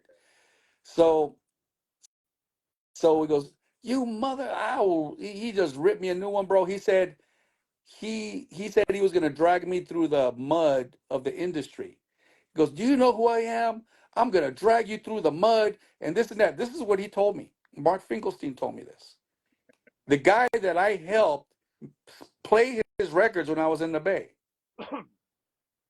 He said he was gonna drag me through the mud, and he's gonna do this, he's gonna do that, and I fucked up by fucking with him. You know what I did at that moment? I created Groove Nation Records. This is so fucking That's awesome. what I did when Mark talked to me that way. Fuck yeah. In that second, Groove Nation was born. So yeah, so yeah. After that, Mark fueled the fire. That I have to thank him. He actually he helped the cause, right? So after that, it was no looking back with Groove Nation. I just went to town. That's awesome. That's such a good story. Fuck that. Your life has been like, up to right now, we still got more to go. It's like you're not gonna let me play on the radio. Well, fuck you guys. I'm gonna do it over here. You know what I'm saying? Yeah, you're not Now you're gonna gonna fuck play. with me. You're You're not gonna gonna drag play. me. Yeah, you're Yeah. not gonna let me play on the radio. Well, fuck you. I'm gonna make the records you're gonna play. You know, Fuck yeah. oh, you guys don't want me to play your techno songs that I'm okay. Fuck you. I'm gonna play house music. okay, you ripped me a new asshole for fucking sampling your record. Fuck you. I'm gonna start a record label. Yeah, that's pretty much it. Bottom line. I fucking love it, man. I mean, so you started Groove Nation, your own record label Yeah, in LA. Like, yeah, here we are. Let's go. yeah. Now, this is where me and Tony B had a discussion about Mm-hmm. this, and you know, it's friendly, man. You know what? I love Tony. I love Tony. We bumped heads a lot when we were, I guess we could say kids, Mm-hmm. but it was just because we're both passionate. Yeah. You know, he's a passionate guy. You know, I have a lot of respect for Tony. He actually reminds me of me. Mm-hmm. You know, he's got that drive, you know, like me. So, you know, before it was different, I looked at it different, but in retrospect, no, man, he was just a passionate guy, and I have a lot of respect for him. Same with AJ. Uh, we'll get to the rest of the crew later, but uh, now we were talking about. I actually threw myself out. We were talking about Groove Nation, Yes. Yeah. Sorry about that. Got and excited, bro. no, it's my it's my fault. Um, so yeah, so I started doing Groove Nation, and you had asked a question. What was it? Oh no, just I mean, I was just giving you accolades to what you've done, bro. Like you're saying, hey, f you for the this and f you for that, and Oh, you right, kept right, right, creating right, right. yourself, Yeah, right? So right, now you're like, right, so you're strictly rhythm, right. you're tripping. I'm gonna make my own shit. You know what I Oh, mean? I knew where I was going. My bad. No, I threw myself out. I'm getting old, no, bro. it's all Me, good, me, bro. me and Tony, me and Tony, there was this thing that me and that we kind of went a little back and forth with, but Hmm. um, now, and the reason I know this is true is because I got it from a really reliable source. Hmm. I started this record label, right? Now, the first record officially dropped in 1993, right? Hmm. But you know, it was in the works since between Buster Groove and all that. So, but it dropped in 1993. I'm selling records now. I'm selling Groove Nation records. First original tracks. They're house music, right? And when I started Groove Nation, the whole thing was house music. That's all I was gonna do. House music. Period. It started as a house label. I found out later. I was at. I was actually at World Records, selling some records. Robert was the owner. He passed away. But Robert was a good friend of mine. He was the owner of World Records in Alhambra. Um, and we were talking, and and you know, we had said, I think I might have mentioned something or something. I probably said something to the effect of, yeah, you know, it's like I was the almost like the first house label in LA, right? I think I said something like, you know, I'm like one of the first house labels. And he goes, no, you were the first. I go, really? Now, let me ask you this question. Wouldn't a record store know that? Wouldn't a record store know that? I mean, if he said, no, you were the first house label, wouldn't the record store know that? That's their business. Right? Got Because to they be sell records. got to be, That's their got to be job, is legit. to sell records. So that kind of solidified it for me. When Robert goes, no, dude, you were the first house label here in LA. So I'm like, okay. I started doing the math. I go, I guess he's right. You know, so we got two things going on here. We have the mashup label, and we have Buster Groove, Groove Nation, the house label. Hmm. Both were the first of its kind in LA, on the West Coast, as far as I know. Now, of course, we know the East Coast is a whole other monster. Yeah. East Coast, you have, I don't know how many house labels they have. I don't know if Strictly was the first. Might have been. I don't know. Maybe not. I'm not quite sure. Maybe Suave could help us out with that too. Yep. So R.I.P. Robert. That's right. yeah. You want to see if there are any questions there? Maybe we have some doubting Thomases. I don't know, man. We're no questions at all, man. It's all like in that area. The other stuff is just coming in as later on as I'm as we're going through the story. I'm looking at all this stuff and Yeah, because I I had mentioned in my post, I go, if there are any doubts, if you any disputes, hit me up. yeah, Let's talk about it. we're on it. You Yeah. know what I'm saying? So again, I'm just laying it out the way it happened. You know what I'm saying? So now we're in Groove Nation land. So let's go to the the we had many records that we released. I released records with Joseph Wham. Well, he don't go under Joseph Wham no more. He goes under Joseph Christopher, I think it is. Yeah, he goes under that. I did tracks with DJ Orlando, Juan V, um, uh, Rudy Rude Dog, of course. He was my right hand man after at some point. Um, but there are three big records that came that were Groove Nation records. The three biggest records: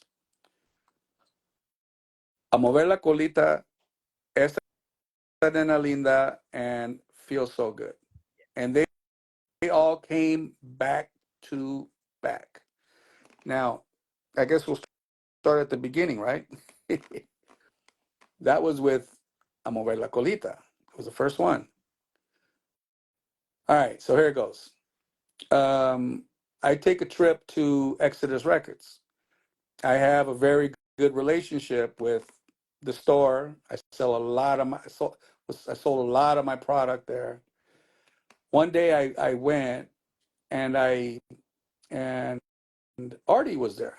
He was there by himself, I believe. I go, hey, no one's here, huh? I go, no, just me. And I had a new record with me. Every other week I had a new record at that point, but whether it's a Groove Nation or a Buster Groove. So Artie springs this on me. He goes, "Hey, Juanito, I need a favor. I was wondering if you could do me a favor." I go, "What you need, Artie?" I go, "I have an idea for a record." I go, "Okay. Uh, so what's up with Richard and Tony B and your Aqua Boogie buddies?" "Oh, they don't want to help me." That's what he said. "They don't want to help me." I go, "Okay. Well, all right. Well, shoot. Let's hear what you got. Come to my studio and we'll go over it."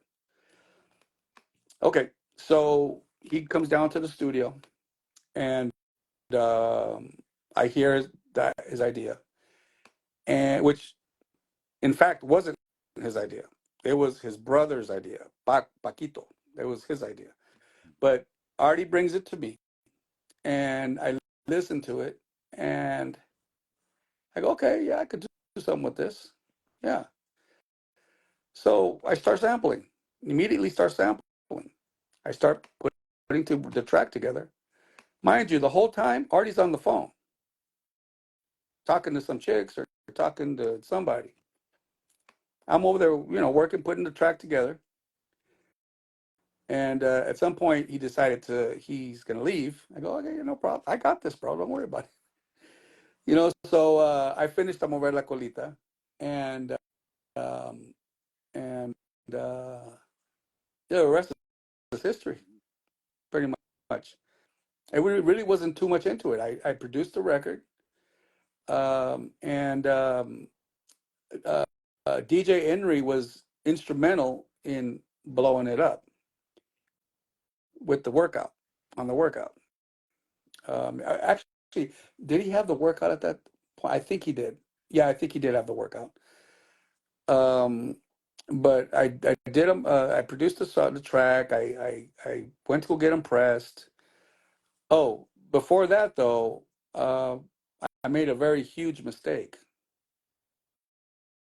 one of the mistakes I regret to this day, and every time I think about it, I'm like, I'm a dumbass. I named the group Artie the One Man Party. I was just I was just a no no. All right.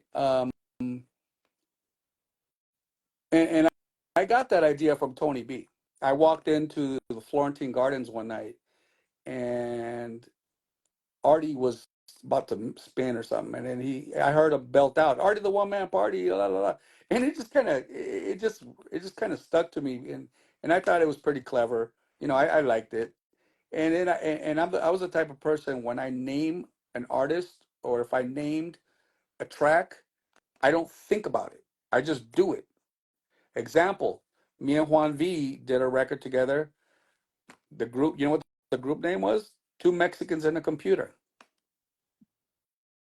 So simple. So I didn't give it a lot of thought, Yeah. right? I just kind of just whatever blurted out. That's what the name was. So yeah, I regretted naming that artist Artie the One Man Party. That was one of my mistakes. And people like to ask me, well, why don't you get along with Artie? Well, he's doing interviews telling people he did the song.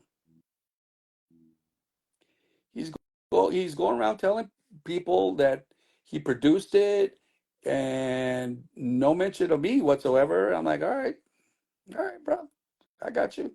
I got your number. So that's why I don't like Artie the One Man Party. Artie Yanez, whatever the hell his name is because he's a fake. He's a Milli Vanilli. He's a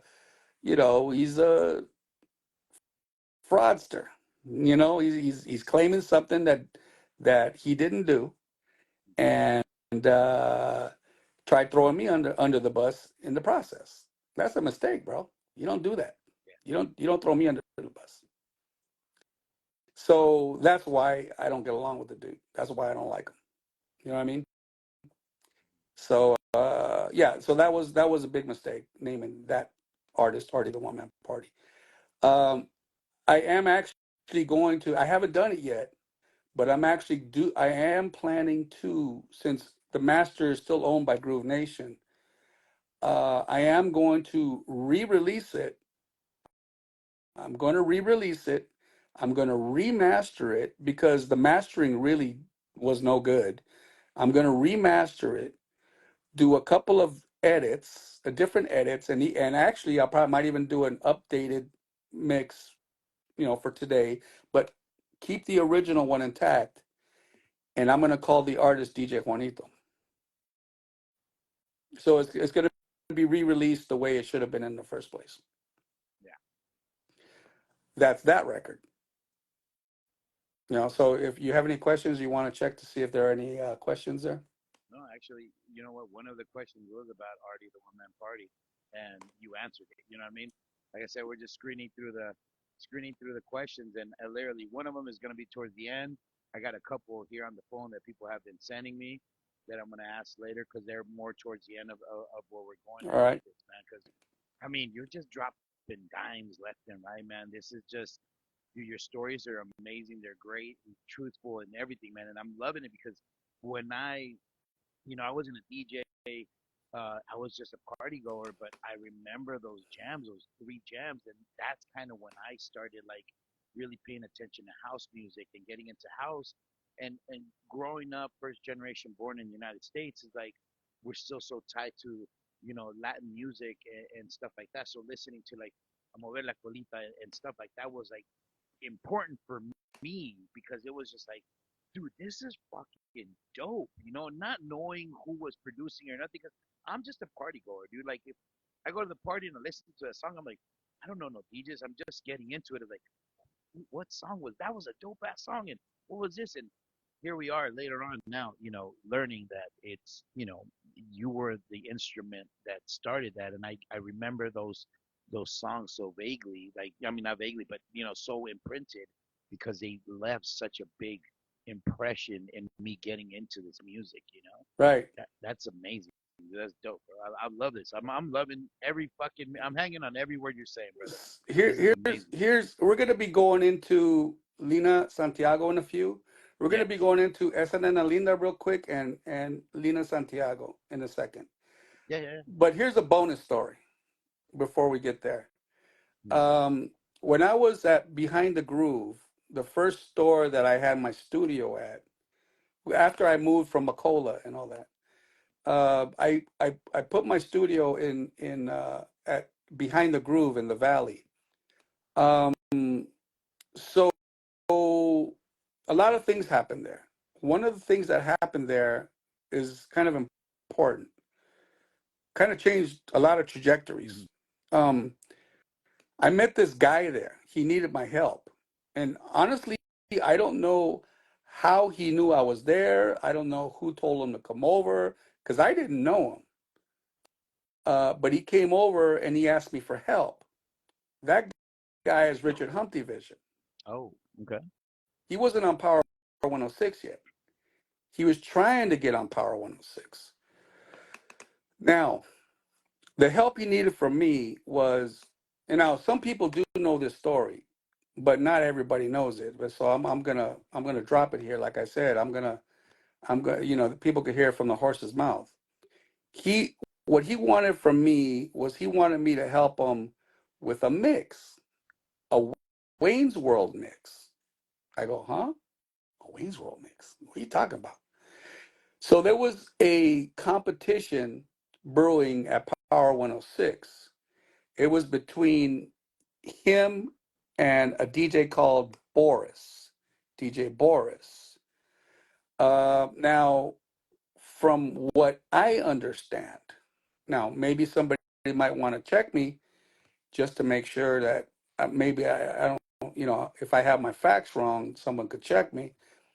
From what I understand, is that they were battling to see who was going to be the DJ that was going to stay on Power 106. That's good. Yes. That was going to continue on Power 106. I heard this story. Yeah, you're right. You're right on. Yep. This is Exactly. what I Yep. heard. Yep. Now, uh, so I go. He asked me for his help. I mean, yeah, he asked me for my help. I go, sure, I got you. I didn't know the guy, but I didn't know. I mean, he still wasn't on Power, so he was just a regular old guy, regular old DJ. So I helped him out produce the little Wayne's World mega mix he did. Apparently, Boris did one too or something. I never heard that one, but the winner was to be the DJ on Power 106. Needless to say, Richard Humpty won Hmm. with my mix. Um, so I'd like to think that I helped Richard get on Power 106. Um, and that's the way that story goes. Now, it doesn't end there, though, because he wanted my help with other records, with other music, right? He invited me to be his partner, I guess you could say. Mm. I flatly turned him down. I had my own agenda. I already had my my site, where I was going to go, and I I turned him down. In retrospect, now that I see what he did, I see what he wanted to do. He was going to use me like a mule to bring himself up, just like he did with AJ Mora, just like he did with Pete Lorimer. He pretty much used those guys, and those guys are excellent. They're excellent producers. AJ is an excellent producer. He used them to bring up his own agenda. Mm. So I'm glad. I mean, I wasn't gonna do it. I mean, he did ask me to do it, but I didn't do it. I had my own plans, right? And the reason I'm telling you this story is because there's a couple of things that are going to come up that involve him that that that I'd like to share, Yeah. right? Yeah. So yeah, so now we're at Esa Nena Linda. That was the follow-up record to A Mover la Colita. Now, now the person instrumental for getting that record going. Well, first of all, no, what we did is we had a meeting at Groove Nation Central in Hollywood. I had an apartment there, which was pretty much the record label. It was right by the Hollywood Bowl, and we had a meeting there. Tony H came, Rudy Rude Dog was there, Boy London, Angel was there, and and and and Tony H brought a bunch of records, tracks on CD, and I mean on cassette, This is the cassette days. So we literally sat there and listened to tracks and said, "Nah, that won't work. Nah, that won't work. Maybe that might work. Nah, that won't work." So that's what we did. We just kind of like chose what we were going to sample. So one of those tracks was Esa Nena Linda. So and what I was going to say is Rudy was instrumental to getting that record done. He started it, right? Rudy Rude Dog, but I finished it, right? Um, I don't know if Rudy really got as much credit as he should have for that record, and that's why I'm setting the record straight now. You know what I mean? Rudy did start that track, and it was funny because I remember making fun of him a little bit because that whole tat tat tat tat tat tat tat. I go, bro, that sounds just like I'm over la colita. So it was the same little melody. Yeah. And but yeah, so he started it, but I ended up finishing it, and we have Esa Nena Linda. Mhm. Now this is the snaky part that I'm about to tell you. The record got finished. I mean, we finished it, but behind the scenes, um, Aku Boogie got into the mix of it. And when I say Aqua Boogie, I mean Aqua Boogie, all of them. AJ, uh, um, Richard Humpty, and I believe Tony B also had a mix of it in there. I'm not sure. Tony, if he hears this, put it in a text or something. I think Tony B was, if I'm not mistaken. But I know AJ for sure and Richard Humpty.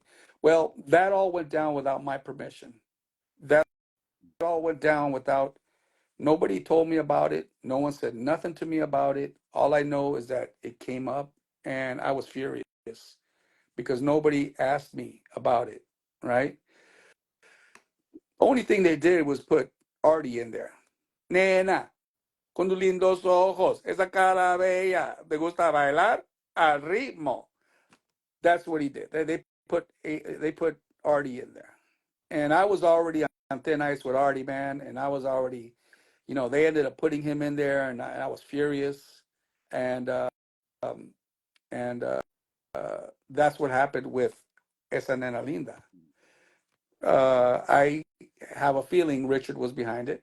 Not sure, but from what I understand, he was the cult leader. For all that stuff that happened, Mhm. right?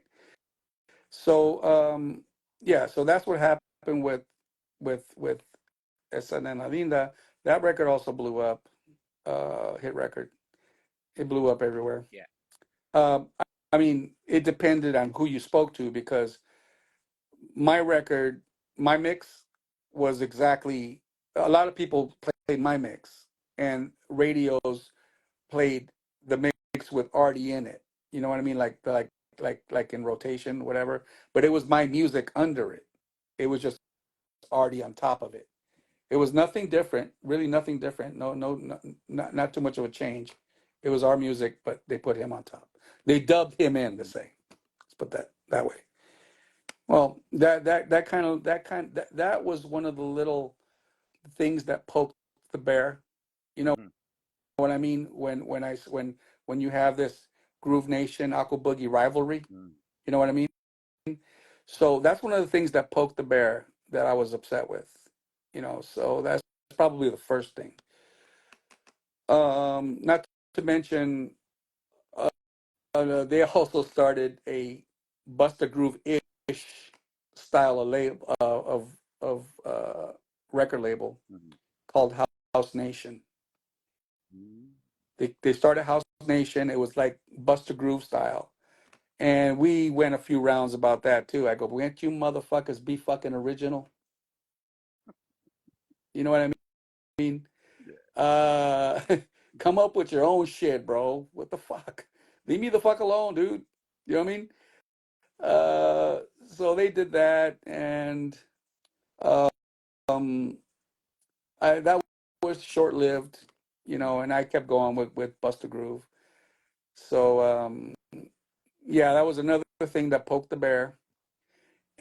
And now, you have these two Latin house tracks that blew up all over California, all over the country, really. Those songs blew up everywhere. So you have these two Latin tracks. So immediately I got dubbed the Latin guy, the Latin house guy. Yeah. I'm the Latin house guy now. Yep. All right.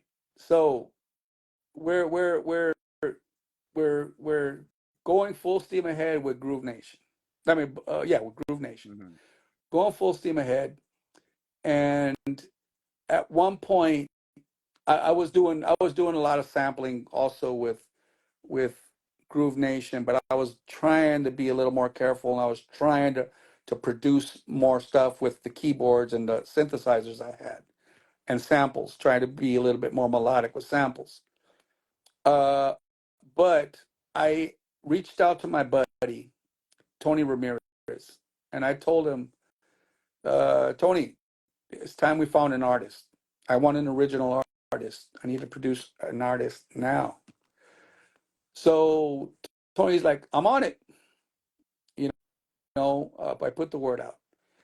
And sure enough, Tony called me a couple of days later. He goes, "Hey, man, I think I have an artist for you." I go, "Great. Who is it?" There's this girl called Lina Santiago. She lives in El Monte. You know, she was in high school. She was only 16, though. That was a problem. So I say, well, shoot, let's go ahead and bring her to the studio. Let's see what she got. So she comes with her family. She comes with her mother and father, and we meet. Do you want to see if there are any questions there, or you No, good? man. I mean, like I We said, good? like the ones that I got, bro, they're towards the end, and Okay. I mean, these stories are good, brother. Okay. Just keep on trucking. So I meet the family. I meet the mother, father, and we sit down, and I ask, okay, let's hear what you got. They give me a cassette, and I play the cassette. We're still in the cassette era. I play the cassette, and the cassette was very echoey, very, her voice was really hidden behind echoes, and it was very hard to hear her. She sang, I think it was a Selena song and Angel Baby, the oldie Angel Baby, but they were very hard to hear, right? I couldn't understand her. So I immediately turned the cassette off, and I said, okay, sing. Huh? Sing. Sing right now. Just sing whatever you want. You sure? I go, yeah, just sing. So she sang, I believe it was a Selena song. I can't remember off the top of my head right now, but she sang uh, a song, and I cut her off like almost immediately. I said, okay, that's enough. She goes, what's wrong, Juanito? You didn't like it? I go, no, I love it. I go, we're working with you. I'm working with you. I don't need a whole lot of, I don't need a whole, if I were to sit there and listen to her do a whole entire song, that would have been a problem. Mm-hmm. But I heard her just enough to hear how she could see, how she could get down. That's all I needed. That's all I needed. I didn't need no more. So, so that's it. We started working. I started producing a song. I started putting together a track, and and uh, and started writing a song to it, and that's all she wrote. Yeah. And all here. It, this is funny too, because this record also needed a little manipulation to make it work. Mm-hmm. Okay, there was two different mixes. There was the house mix on one side. I mean, real house mix that had Moog, the Moog sound, the tone, the housey tone, and then on the other side, it was the synth side, the synth, the acid part, the bow, bow, bow, Mm-hmm. bow, bow, bow, right? So there were two mixes. So Henry we had a meeting once at Benihana's in Beverly Hills, and he told me, I tried it, it's okay. I go, well, what do you mean it's okay? Yeah, it's missing something. I go, okay, well, I got an idea. Do this, okay? Um, Play the song like you would normally play it. Grab the second record. On the flip side, there's a part where the acid part comes in. Show me your love, right? The bow, bow, bow, bow. Mix that part with the house part somehow. Just mix those two together, and this sounds more hooky here. Mm-hmm. Try that, see what happens. Sure enough, it blew up, and the phones lit up like a Christmas tree, from what I understand. Soon after that, Bruce, uh, yeah, Bruce St. James called me from Power 106. He's a music director there. He goes, Juanito, can you give me an edit ASAP? I need that synthy sound. I need a mix with that synthy sound, with that bass line in there. Can you do that for me? I go, dude, you'll have it tomorrow morning. So he called me. He asked me for the mix. I did the mix. I did a new mix using that synth part, putting it in there, and he also said, put it 3 times at least. You know, put it in there at least 3 times. So I did the mix, and the next day I drove it down to Burbank to Power 106. Well, soon after that, it was getting 72 spins a week on Power 106, and it blew up. Now, here's another funny story for you. There was I already had an offer, right? I was getting some offers from some people, right? It was the unsigned artist, an unsigned track being played on Power 106. So there was some people that are interested, right? Now, almost immediately, I got a call from this guy called Daniel Glass. He is the president. Well, yeah, he was the president of the new up and coming Universal Records. Oh, And what I mean up and coming is it was just barely forming. It wasn't really record. I mean, it was, yes, they were doing it, but there was no records under it. They were just starting. Nothing was there. So he called me and he offered me a record deal, right? I called my attorney. I go, yo, I just got offered from this guy called Daniel Glass, president of Universal Records, wow. a deal. And my attorney knew who Daniel Glass was, but my attorney Peter Lopez goes, "Pump your brakes, Juan. Hold on.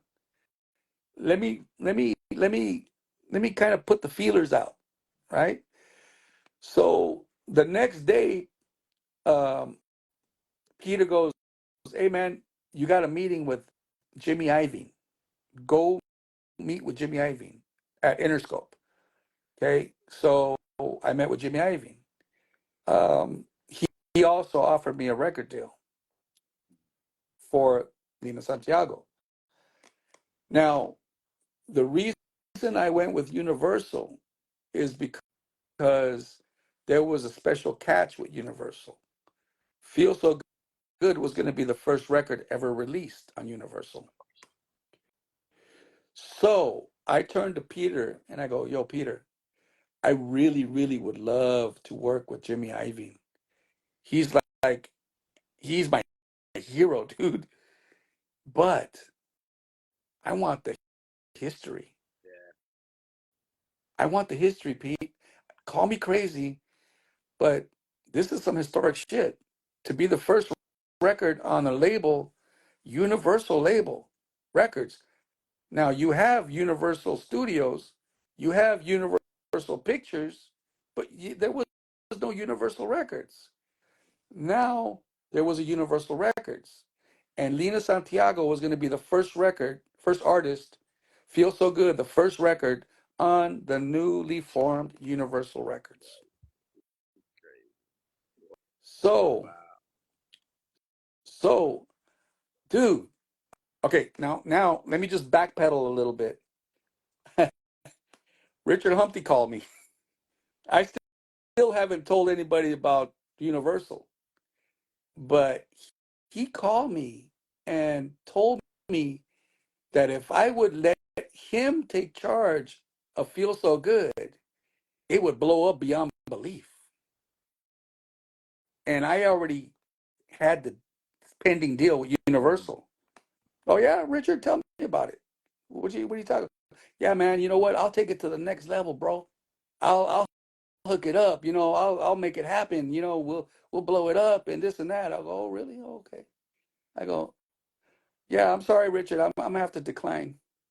But thank you for that offer." You know what I mean? So, so uh, listen, I knew what Richard was from the beginning when I first met him. He was one of those guys that would just use and abuse, and that's exactly what it did. So guess what? I'm not mad at him. I don't hate him. I don't dislike Richard. I know the type. You know what I mean? But that's what he had did with Universal. I mean, with the song. It's just funny to me. That's another bonus story. Um, but I ended up going with Universal, and and the rest there again was history. Jesus Christ. That's You know, so crazy. so yeah, bro. You know what I mean? I mean that was in the '90s, obviously. That I did all my damage in the '90s, real big damage. Um, but yeah, So who owns Feel So Good? That's a DJ Aloha's asking. who owns it? Yeah. I own it. Shit. I own it. I own the a Mover la Colita Master. I own Esa Nena Linda, and I own Feel So Good. I own it all. This is before like everybody would be like, hey, you gotta own your records, you gotta own your shit. You know what I mean? And Yeah, you hear that now. It's like a big craze. Like, hey, if you become an artist, you make sure you own your shit. Nobody else owns it. It's yeah, fucking nuts. yeah. Nah, bro. That you know what? That was just not an option. You know what I mean? That was not an option, dude.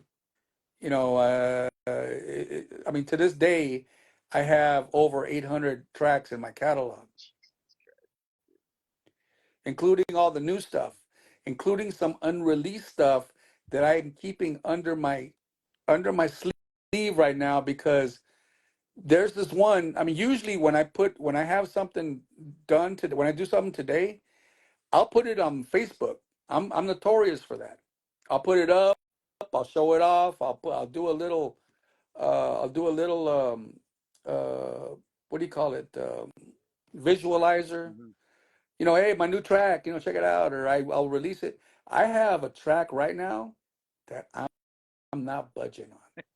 I am not going to release it, bro, because this one I have is a massive hit. But I'm not going to put it out yet. I'm gonna wait till the right moment. And I have some people right now that agree with me, and they're working on it. So yeah, we'll see what Hey, happens. That's still not ongoing, but yeah. I mean, it's just not only like con huevos, like cunning, bro, but you're also like hella smart about the game, man. You know what I mean? Well, I have to give Oakland that Yeah. props. Yeah, going back to where we started, what you learned in the streets, man. You know what I mean? I give Yeah. Oakland all that props, all that love, because that's what the streets taught me. Ruthlessness. Yeah, no, That that's what Oakland taught me. You know, I wouldn't change a damn thing. You nah, know, man, no, because if you're not ruthless, you'll get swallowed up. yeah, You know what I mean? So I honestly I think there was a point where I started getting soft, and this is where downfalls come. You know what I mean? You have to find yourself. You have to find yourself and put yourself in that ruthless mindset. yeah, You have to if you want to be in the music industry. yeah. I mean, I'm just a spectator, bro, and I hear stories all the time. I'm just a spectator.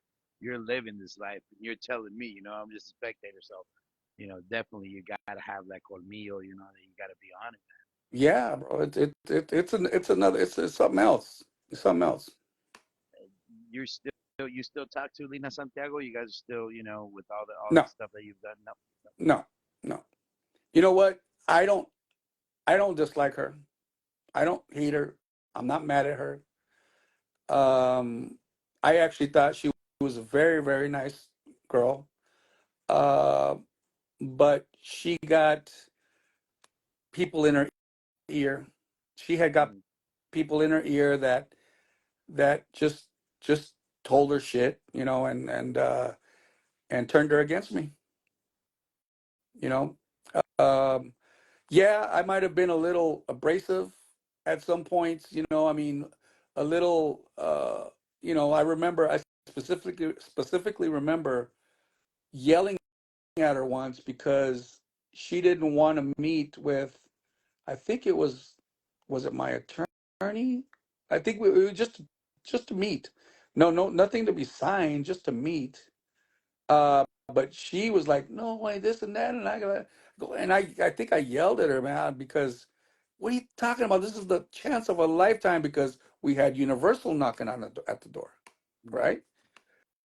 Yeah, I was abrasive, but I took care of her when she needed it. I mean, she you know she come crying to me when she needed something like I bought her prom dress when she was going to graduate. They didn't have money for that. I bought it for her. They needed money for other stuff like these bills or something. I took care of them for her.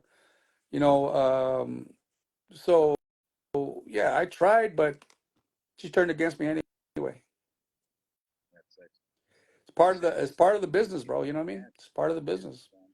It's It tough, broke my brother. heart more than anything. But you know, what can we do? Keep on rolling, brother. Keep on rolling. What Yeah. is I want to shift up a little bit just because this is kind of like something that it was, when I got into house music, one of the biggest things was hard house. And hard house music was a big call. Mark B, Poogie Bear, like a lot of calls were on that, that music, that style that was kind of like almost not I always call it was like punk music to rock and roll when Hard House came out, you know. It was Hmm. something different that was not so, loving and stuff like that, dude. I mean, what was your fingers in that game, man? My Yeah, involvement with it. yeah. My involvement with Hard House was Poogie Bear and Mark V. That's it. Um, Hard House was post uh, Esa Nena Linda, Mover la Colita, Mm, Feel So Good. That was after. Um, Mark V was working at my studio. He was just like one of the guys, hanging out. He'd help out. I guess you could call him a little intern or whatever, but mm, he was my buddy. He was my little buddy. Um, and he had some ideas, right? So a couple of times he'd bring me he'd bring me some samples. He goes, "Hey man, look at this is what me and Pookie Bear are doing." I go, "Well, let me hear what you got," And then so he'd let me hear it, but it was off. It was off. I go, "No, no, no, no, no, no. Here." And then here we go into the studio. I'd sample him up, kick. Boom. I distort that kick for him. Say, "Here, use this kick." I probably put it on a floppy disk for him. That was the days of floppy disks. Use that kick and do this, do that. Come back to me. And then he did it. Then he'd come back to me. And then he'd give me another version of the one he did. I go, "Okay, that's much better. But still, you need to do something this and this and that. I gave him some direction. That happened about 4 or 5 times where he'd come to me with an updated version, a revised version. When he finally came to me with the versions that I knew were going to work, I go, "That's it, Mark. That's it. You nailed it on the nose." And by the way, that is what labels do. mm, That's what owners do. That's exactly what Jimmy Iovine did with um, Eminem. mm. They give them direction, right? Yeah. Of course, Poogie Bear and Mark V were no Eminem, but and I'm no Jimmy Iovine by no means, but it's the still same concept. Mm, Um, so I go, "That's it, Mark. That's it. You nailed it." So they put together an EP, and then I'd release it. I'd pay them a flat fee, and I'd release it. It was a work for hire. That's how we operated. It was a work for hire. Make me this, I'll pay you this. So that is how we worked for, I think it was 5, 6 EPs, something like that, 7 EPs. And that's what happened. But now there was an issue. There was a very big issue that I had. And that issue was people were calling it Chicago House. mm. I go, "Well, we're not in Chicago. This is LA. Why the hell are we calling it Chicago House?"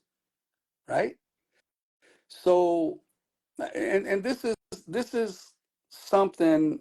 Now, mind you, I need to brace people for this because they're going to be like, "Huh? What? Oh, bullshit!" No, no, no. I love these. All right. I I've told I and me and Tragic have had discussions about this. Mhm. He thinks he won the discussions, but I believe I won the discussion with Tragic. We have talks. We have 4-hour conferences. Me and Tragic.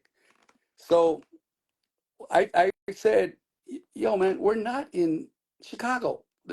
This shouldn't be called Chicago House, dude." And and two people were there in the room when I said this. Two majors. One of them was DJ Lidwood, and the other one was DJ Irene. Right now, what I said was, "No, we're not calling this Chicago House here. We're going to call this Hard House." this is what it's going to be called from this moment forward. We're calling this Hard House. Now, mind you, I'm not a Hard House fan. I'm a Poogie Mark V fan, but I wasn't a Hard House fan because I felt that Hard House ruined the dance scene in LA. That's how I feel. So, so it's not like ooh, that's one of my greatest accomplishments is naming a genre. It happened by accident, and it blew up, and everybody started using that name after that. But Poogie Bear and Mark V led the way. They led the way, and the sound they had was different than the traditional hard house that you was hearing. It was more on the hard house, the like for example, the Dookie Booty Panther Saggins, and that's my boy Tragic, and he's probably listening. I love you to death, Tragic, but that was a little bit more twangy, twangy, like a twangy hard house. Yeah, no, The yeah. Pookie Bear and Mark's V's weren't twangy. It was more like chilling. It was chilling with a vocal that was like high pitched, and they just worked it, and they worked some soulful samples in there as well. So it was a little bit more of a toned down hard house. That was Poogie Bear and Mark V. Now those two became a household name in the Benelux, Belgium, Netherlands, Luxembourg. They became huge. Those guys became huge. And Mark V, may he rest in peace. Poogie Bear, I have nothing but love for Poogie. Yeah, to this day, that he gives me props for that, and I appreciate that, and I got nothing but love for Victor. You know, he's still around doing his thing, but that is my involvement with Hard House. That's great. And yeah, and that's what I'd like to limit it to. My involvement was Poogie Bear and Mark V, and I named the genre. Because like for us, Hard House, 95, 96, that era, for us coming out, you know, getting into the scene here in Las Vegas, that was such a big push. And like Hard House was like our involvement in getting into throwing underground events and during that era that's when I got into doing underground house events and underground music and stuff like that and bringing it in. And yeah, man, it was crazy, man. It was a call for us, like this time is war, like those jams were like our anthems to get out there This because time we is were being that was Poogie Bear Mark V, right? yes sir. But it was Mark V and Poogie Bear. Uh-huh. That came in '97. That was more of a '97 thing, Yeah. because I started I helped bring them up mid '96, Hmm. going into '97. So anything after the first things they ever did, whether on underground construction or greedy, um, was was after we did all our thing at Groove Nation. Okay. Yeah. Yep. I mean, those are anthems for us, and it was crazy, to listen to that, that story and knowing, you know, pretty pretty good. Man. Yeah. Love it, dude. Those are good stories, brother. So, I mean, dude, so many like footnotes in our history, for what we listened to growing up, doing, the whole deal, man. It's just great to hear all these stories, brother. I mean, I got so many, you know, I got notes of like Wiggle Records, Freedom, Playhouse. You Yeah. Well, Wiggle. We did a lot of we did Poogie Bear and Mark V stuff there, and mhm, also Rudy Rude Dog and DJ Lalo and George ended up doing some stuff with us. That's another. Well, that was Irene's producer. I ended up training him too as well. oh, okay. He ended up ended up doing stuff for Irene, and not to mention he did a very good job. He did some labels that were very successful. George, he was involved with us. I can't remember his label's name, the label name. So, Yeah, man, we but got you.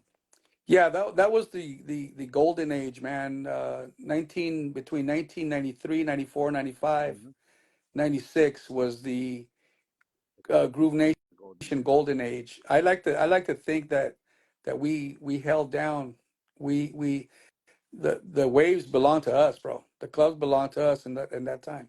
Yeah, I mean, like we were always like, let's say a year, 2 years behind the LA scene here in Las Vegas, because that's when I'm experiencing the house movement, and it was for us here in Vegas, there was no clubs like there is now. There was like one club here, another, but they were more top 40s. You had like one club here playing like techno and house, but it was more top 40s, more into that. No support by the radio stations, none of that stuff. So we're literally feeding ourselves by music that you guys are producing in California by the DJs that were bringing the records over, or people that we knew because we all had connections still, family members that still lived in the LA area that would dub tapes for us, and then we would bring the tapes back. They would, either send it or we go over there and pick them up, and we would listen to what you guys were doing in LA and trying to form our own party, and stuff like that. Yeah, and now Yeah, Vegas has probably be yeah, dude. I mean, that's the thing is we didn't have none of that stuff. Like Vegas didn't have like every casino had a club. There was none of that stuff. We were doing it in the desert and mom and pop's taco shops and stuff yeah, like that. And, yeah, and for you guys being like in the center of it, man, these stories are great for us because for us we don't know these stories. We just hear, hey, DJ so and so went to Cali, and we would pay attention. What DJ from the local scene is going to California? Oh, they're going over there. All right, cool. Let's go listen to him on the next one because he's gonna bring some fucking bangers. And yeah, a mover la colita, and your music was playing loud because predominantly here in Vegas, like I want to say 90% of the people that were going to those events were Latinos, yeah. and it was a Latino music that we were like, man, this is dope, this is cool, this is us, and it was part of it. So that's how we were getting our fed, after like I want to say like about 98, 99. Vegas kind of started making its own way. We started getting actual record stores here in Vegas that were carrying your guys' music, and we were able to go in there and search for it. And CDs were going big at the time, so House Connection and with Bad Boy Bill and Richard Vision, DJ Irene, Tony B's CDs. So now we're getting to really get to have hands on. Hey, he just released a CD. Let's go get it. And, Yeah. and and that's how we started getting into it. But no, dude, I mean, you guys paved the way for many other places in the world, bro. Just not just You in the know, United States. I mean, in the in world. the end, when I reflect, you know, I think I had this discussion with Tony B, or it might have been AJ, but the bumping heads that we had when we were in the '90s actually was helpful Of because course. that drove us. Yes. You know what I Agree. mean? Yep. That drove us uh, to do better. Yeah. You know what I mean? To just create. So it was fueling it. It was fueling it. You know what I mean? This whole little rivalry, and and it was us. It was us. It was Groove Nation and Aqua Boogie. We were the ones that led the pack in L.A. in the '90s.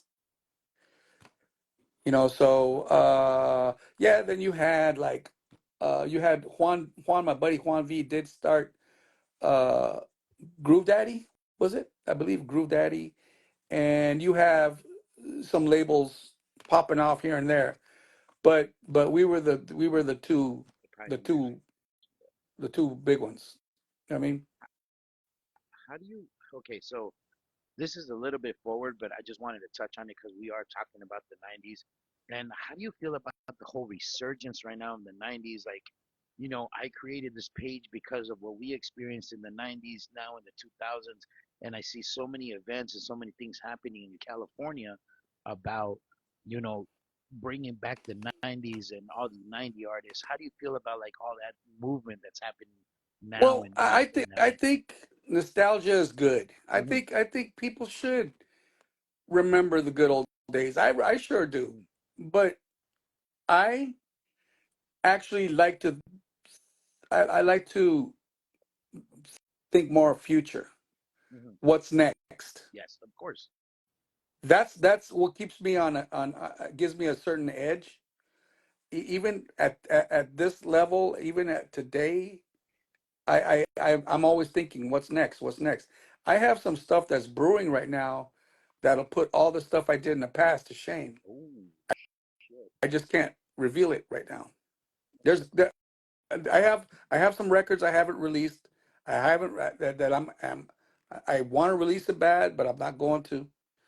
There's a new entity that's going to be coming pretty soon. That is going to be a game changer. And by the way, that's what I like. To be a. I like to be part. I like to be considered a game changer. Hmm. So I take chances with things. There's something that I'm taking a chance with. Um, After I left Ethereum, because I'm no longer there producing at Ethereum, my contract's been up, and they actually gave me a few more extra months, and then we parted ways. So I'm no longer there. So now I'm open to do whatever I want right now, and Brace yourself, you know everybody. that just kind of helped fuel the fire as well. And now I got some stuff that is next level. So God willing, the universe willing, uh, gives me um, life. Keeps me healthy. A lot of stuff still gonna come. Are you not DJing anymore? Are you just strictly producing, or are you doing events? Do you go out and do Eh, events, stuff like that? I'll do an event if it's worth it. Mm-hmm. You know what I mean? If it's some buddies or two, as long as my accommodations are taken care of, usually I'll do an event. Hmm. But it would have to be something special. Hmm. I mean, um, I don't, I, I've gotten many offers, and I even got offered to spin at this place in Vegas, Hmm. but uh, then they said it's absolutely free, and I didn't even know the promoters, and and they weren't even willing to take care of my accommodations. I go, bro, would you do it? Yeah. You know what I mean? Uh, Come on. yeah. So, I get invited to do a lot of stuff, but seems like nobody wants to pay. Nah, I mean, and this is just me, and I might be off with the Vegas thing, and it's just Vegas is so hard with music because it's like what's hot, what's cool, you know what I mean? And then that's a cool thing, and then you turn the page, and then it's something else, you know what I mean?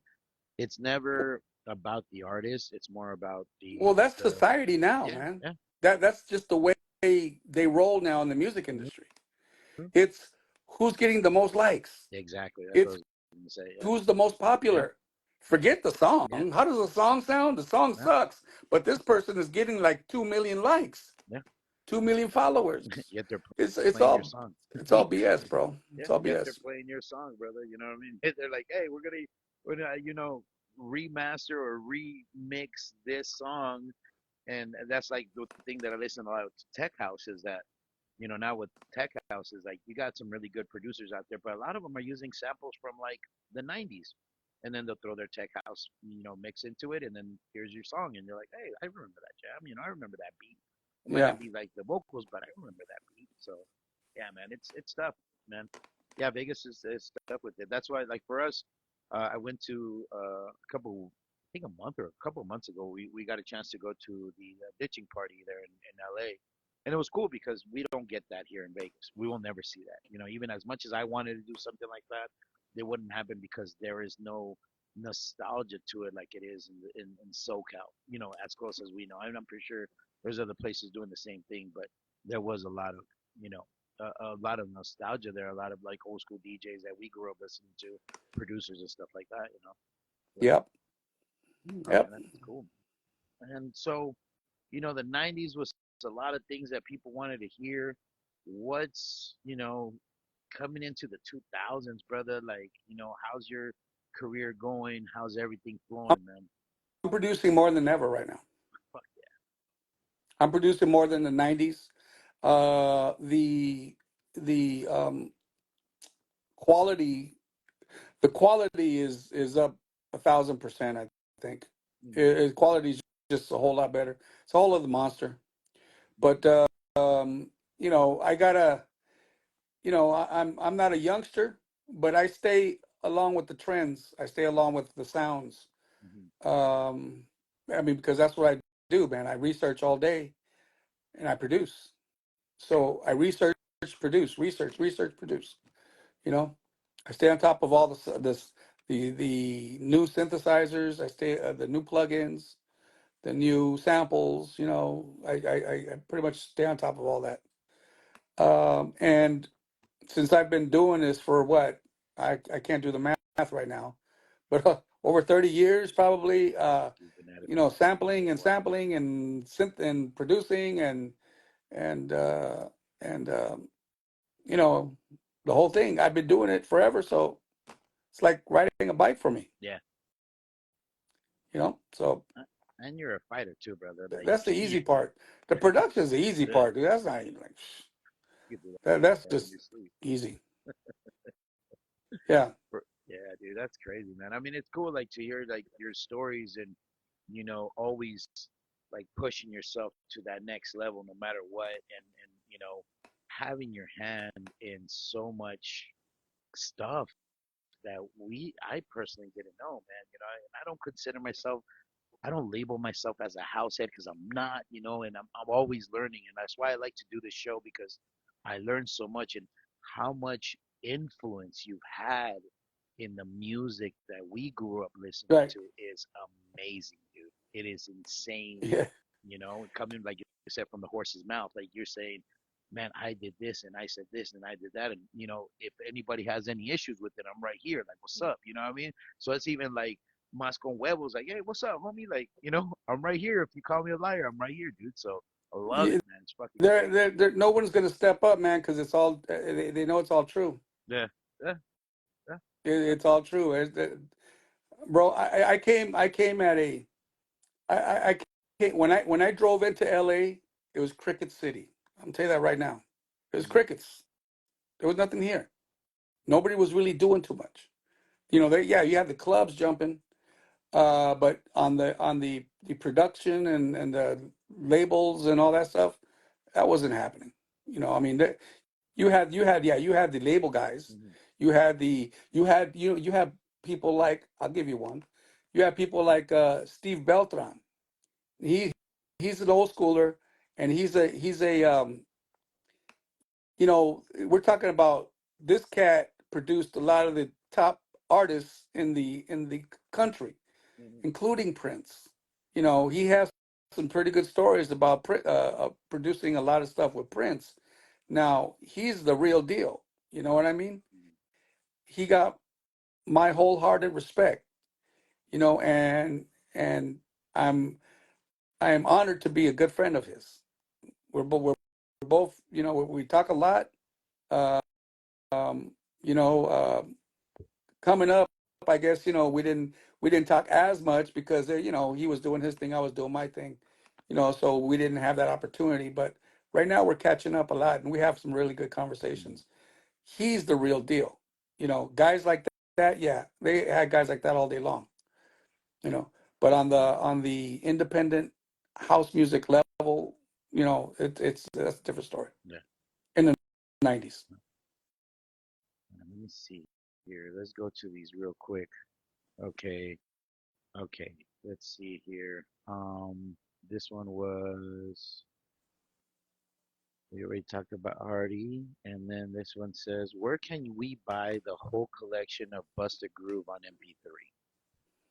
Um, you know, uh, I usually do I guess you could call it a flash sale, and I'll post up that I'm selling the whole catalog. and Mm-hmm. I've done that a few times, and I'm about to do it again. But I am going to put everything up on um, vinylregister.com. That's my website right now, and I'm going to be putting the whole thing up remastered on uh, on on vinylregister.com. Or if they want to make it simple, they could also go to grooveempire.com. That'll lead them to vinylregister.com. It'll be up soon, but if they're on Facebook, they can always hit me up, and I'll work something out with them. We'll work a There deal you out. guys go. Check it out, man. You guys, looking into that? I do, yeah, I Check it do out. definitely I have the full, catalog, and it's mastered, so remastered. So, yeah, that's definitely accessible. There you guys go. So, write that down, and I'll let him let me know when he does that, and I'll put it up on a post on Rebel Day, so you guys can go on there and you know handle that way for sure.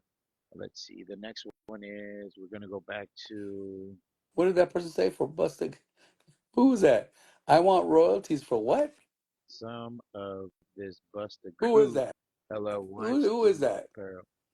It Let's must be find a out who that is. it I must be a think it might be. jokester. What is he talking about? He's a jokester. Don't let that Oakland come out, dog. Don't let that Oakland come out. I'm trying. I think I'm trying it's to Rude keep Dog. my. That's Uh, Rude I'm Dog. I'm trying to keep my. Oh, it's Yeah, Rude Dog. that's Rude Oh, Dog. Rudy, I gotta be careful with that fool. He's strapped. He's Who's strapping. strapped? He's strapping. I gotta be careful with Rude Dog. We got to get Rude Dog on here too, man. It would be fun to chop it up with Rude Dog too, man. You guys are That's my always welcome boy, to hit us man. up, man. That's my boy, Rude Dog. Yeah.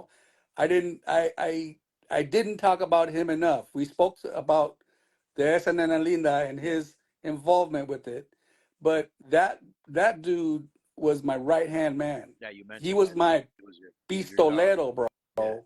Literally. Yeah, I wouldn't have been able to do half the stuff I did with Groove Nation if it wasn't for Rude Dog. You Big props to know, Rude Dog. yeah, Hit me up, man. yeah. We'd love to have you on here, dude. We'll chop it up, man. It's always open for everybody. Let's see here. Uh, Suave, ask about his post about the ditching parties in the downtown LA. Well, um, let's put it this way. I'm glad that they left me out of it. I'm glad because I heard it did very poorly, so they can't blame it on me. So hey, we're all good. But what happened there was that I got invited to spin there. Um, the person who invited me is a good friend of mine. I have nothing but love for him, but I guess he got outvoted, you know, and again, I have a feeling that has to do with my very good friend Richard Humpty that voted me out of that. Because he's at the moment he's the puppet master for these parties. Mhm. That from what I understand. So that's cool. You know what I'm saying? I mean, uh, I helped him a lot with his career, you know, and in the beginning, and I would do it again. I would do it. I don't care. I'd do it again. But some of the stuff that they pull over there, I just don't understand. But whatever. You know what? Me and Rude Dog, we were actually we were planning to do a back to back for that thing, Mhm. and we were all happy. We were pumped up, and then all of a sudden, we're not on the flyer. Mm. Like right on, right on. See, all right. Let's see. Let's say, shot by guerrilla. Which is a cool ass name. What's your most crucial advice for someone starting a music label today?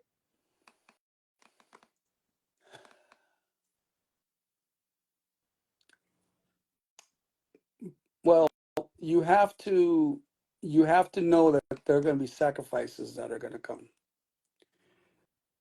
There will be sacrifices, and you know, I mean, if you want to start a label, you can start a label. Don't let anybody say you can't start a label.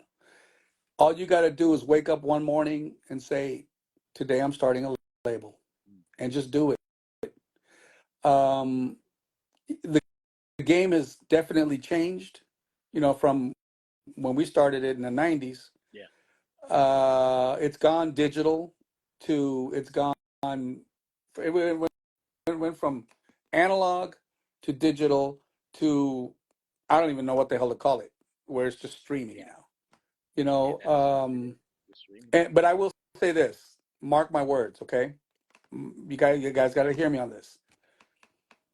Spotify will crash. It will not last. It's going to crash.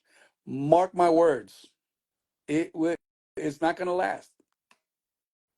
It's not going to last.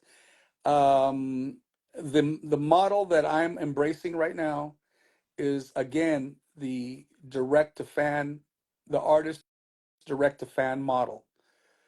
This is why I'm producing the stuff and putting it directly on my website. Eventually, that website is going to get bigger and bigger. It's going to have more people on it, and more people will visit it. Right now, it's just starting, but um, that that is where it's going. Uh, right now, Spotify, the same thing that happened before with the major labels in buying their way to the top, buying their way for the label for their artists. Same exact thing is happening with Spotify. Now, Spotify, they proudly say we don't take money, we don't take bribes, we don't do none of that.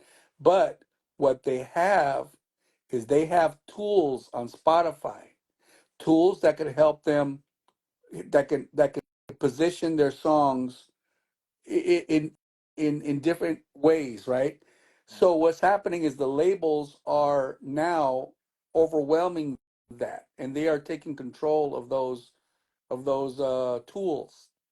So let's put it this way: when an artist pays $30 a week, you know, to promote their stuff, for a new artist that might be a whole lot, right? $30 a week, $50 a week to promote their stuff. The labels are paying $5,000 a week. So what they're doing is they're doing the exact same thing they've always done. Is they're they're they're controlling the resources. They're controlling the narrative so that so the algorithm will go their way. So that's what's happening right now. And Spotify is going to crash. You mark my words. Heard it here first. And I've been paying attention to what's going on with all that, and a lot of artists coming out and complaining about Spotify and whatnot. So I see where you're coming from with that. As just like I said, just a guy from the outside, not knowing what you know and being in the industry. You know Oh, what I mean? But I do see and this a is lot of important stuff. too. Let me say this real quick. Some people might say, Juanito, why are your prices so high? Because I'm not going to let somebody dictate to me that my song is only worth 99 cents. Now, Hmm. the first people that did that was Apple. They came out and said, your song is now 99 cents. People can download it and it's going to cost 99 cents. Well, you know what? Take that. My, my songs, my stuff, my projects, they're not going to be 99 cents. If you want to buy 99-cent stuff, you can go there. But if you want to buy some real deal, you know, DJ mashups or whatever, it's going to go by the packs. Hmm. Just like the old days. When we sold vinyl, those vinyls used to be cost 17.99 in the stores. 15 between actually between 14.99 and 17.99. I even saw some for 18.99.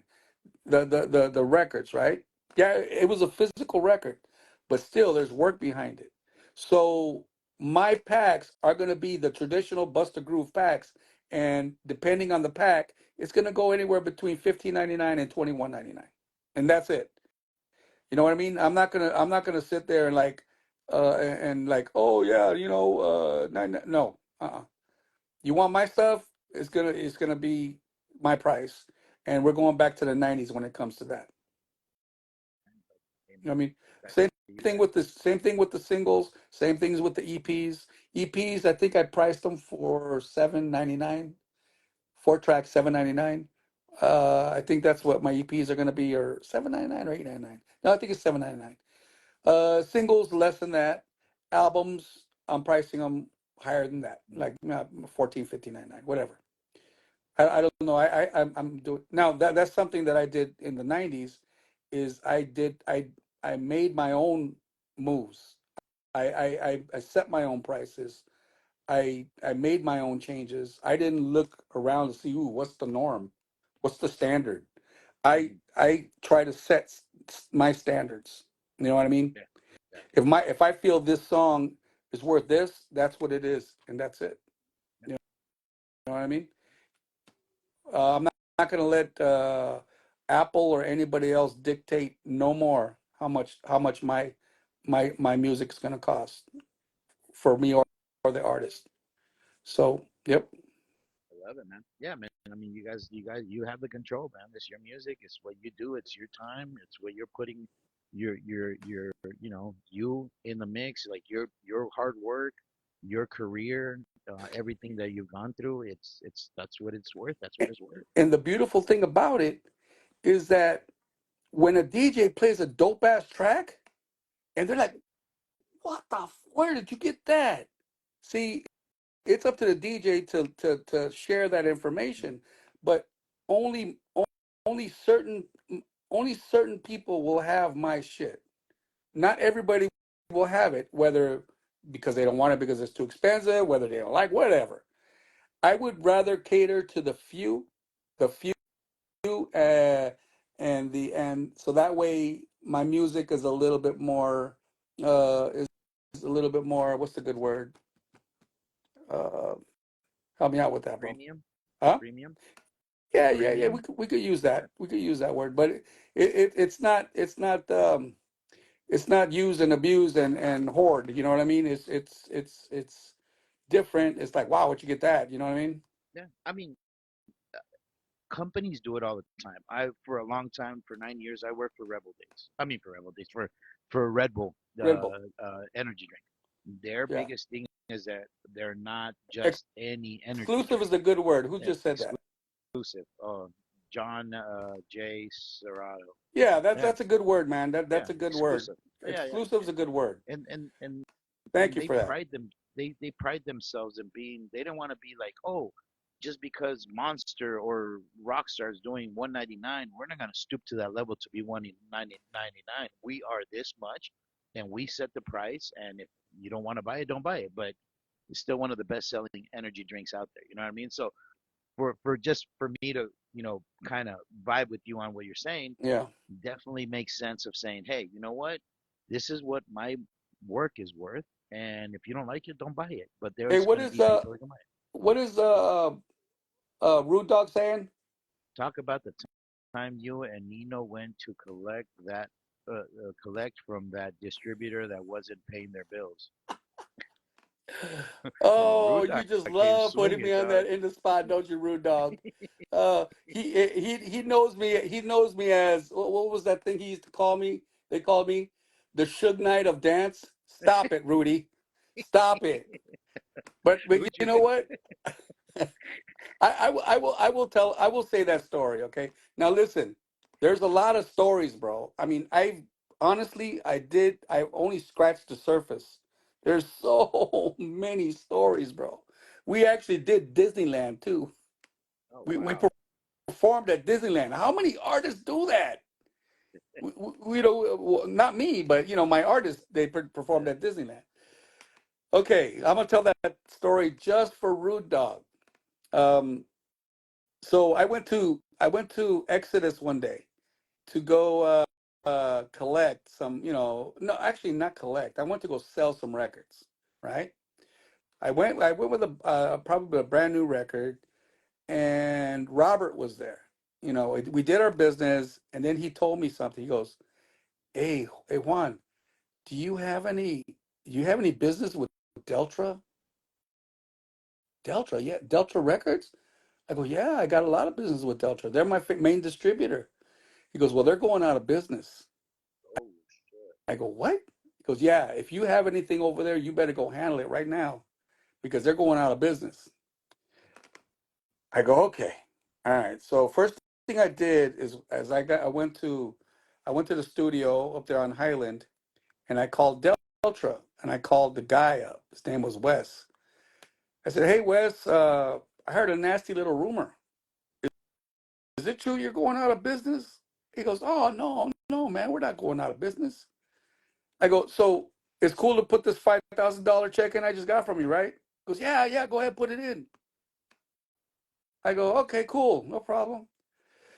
So I put in the check and it bounced. I go, "Okay." I called up Deltra again. I go, "Yo, bro, your check bounced. What's going on?" "Oh no, you know what? Come and get a new check. We'll give you a new check, whatever, blah blah blah." I go, "Okay." So we I, I was smelling something fishy going on, right? That's when the sixth sense came in, it kicked into gear. Um, I I called a buddy of mine. His name is Tony.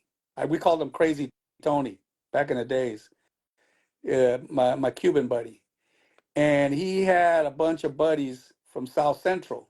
One of them was called Spider. The other ones are crazy, bro. Okay, let me just tell you. And then I had Nino, and I had Boy London there, and then we had a few other cats, and it was me and Tony. So I called up my buddy. I said, "Yo, man, I need you over here with the boys. All right, come over here. I want you to park on the side of the building and just wait for us for a signal or something, right? Just wait for us on the side." And and me and Tony went to knock on the door of Deltra. And so the guy came to the door. One some guy, some guy tattooed up came to the door. These guys were like British. They're English dudes, right? Um, and the guy came to the door and goes, "Hello?" And I go, "What's up?" Wes told us to come down. And he goes, "Well, Wes is not here." I go, "Well, we're just doing what he said. He told us to come down and wait for him." He goes, "Well, he's not here right now. Come back later." He started to close the door, and then we put our feet there so he wouldn't close the door. I go, "Yo, bro, why don't you just let us in, dude? Let us in. We'll wait for him. He told us to come chill. You know what I mean? Why don't we'll just wait for him here?" He goes, "Oh, okay. All right. So let me, all right." So he let us in, me and Tony. So we're walking in, and the guy starts going up to a second floor, goes up some stairs, and I'm following him. And then Tony, I said, "Go get the door," right? So Tony goes to go open the door and let the crew in. We're going upstairs, and so we're sitting there, and then there's a couple of guys in there. One of them, the one I said with the tattoo, and there was this other crazy looking white guy. And they were just kind of chilling, right? And we're sitting there just kind of shooting the breeze, and then I think Spider ended up coming with us too, because Spider looked kind of crazy. And so there's a bunch of racket, a bunch of noise coming from downstairs. And one of the guys go, "What's that?" One of the white guys. I go, "I don't know. Do you hear anything, Tony?" But no, man, I don't hear anything. And then one of the guys went downstairs, and then he comes back up, Goes, man, some dudes are cleaning us out. The the computers, the printers, the records, the boxes of CDs, Jesus everything, bro. Christ. We we we snatched it up, bro. Snatched it up, and they put them in the van, and they bounced. And the guy, call the police, call the police. I go, I call the police, right? So me and Tony, we stayed there on purpose. We stayed there to greet the police, right? So because we figured, you know what, we take off, we're gonna be calling ourselves the the what do they call them when they Rudy, what do they call them when they rob a place like that? Let me know what that is. Anyway, yeah, we were just gonna be putting ourselves out there that we just robbed them. So we stayed there and we waited for the police. 211 in progress. Yeah, but what do they call that though? A robbery? I guess a robbery. Anyway, um, so we waited there for the police, and the police came, and they came in and go, okay, can someone explain to me what's going on? Yeah, we came here to collect. Collect. He goes, yeah. Oh, well, first of all, the guys were saying, yeah, these guys just robbed us. They just robbed us. I go, no, we came here to collect. You know, we told the cops we came there to collect. And I go, we're here. We didn't take off. We didn't try to run. We're here to meet with you. We came to, we waited for you. We're not ripping nobody off. Uh, we came to collect. Well, what do you mean collect? Where are the computers and all the stuff and that these guys say that you took? No, I came to collect it because it's mine. They just bounced a $5,000 check on me, and I came to collect. The cop must have rolled out of. He just started laughing. He goes, this is a quote. He goes, son, there are better ways to do that. That's what he told me. And I go, and the cop goes, I tell you what, bring the stuff back and they won't press no charges. So yeah, sure, officer, no problem. Of course, we didn't bring nothing back. Uh, the Wes called me, goes, bro, you just put us out of business. I go, well, that was the purpose, dude. You just try to go out of business and try to screw me. I never was able to. Now that was the Oakland coming out of me, brother. The Suge Knight of the, That was the the dance Oakland. music. That was the Oakland shit coming out of me. You know what? I was never able to live that one down. That's hilarious. Everybody after that, I saw a little difference at at a lot of stores. Like a lot of people were nicer to me, but yeah, that's the story, man. That's that story, dude. Man, you were giving back to the community. Now Spider has a computer at home, bro. Maybe Exactly, one of bro. one of his kids, maybe a You know, lawyer because of it now. Like that's exactly, awesome. bro. But the moral of the story is Don't you rip don't off just money, take off bro. with somebody's hard-earned money, man. If you're selling their stuff like just like that, you don't do that, man. Jesus Christ. Karma will come get you, and my middle name is Karma. Dude, that's so dope. Dude, this story is fucking amazing, bro. Yeah, bro. Oh, Poco let Juanito. me see. Rudy, I remember a certain bachelor party we had at Groove Nation. Hmm. What did he say? Nation Groove Records. Nation had more what? Group Nation Records had more computers than we needed after that. Yeah, yeah, yeah, That's cool, man.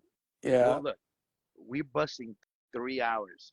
We already busted 3 hours today, and we're not even, from my notes, bro, we're not even close.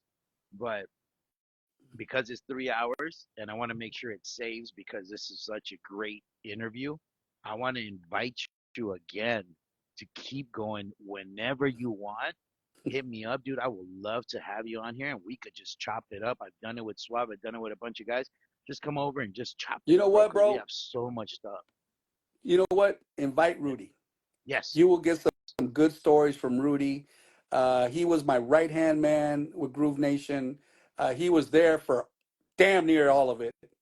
You know Hmm. what I mean?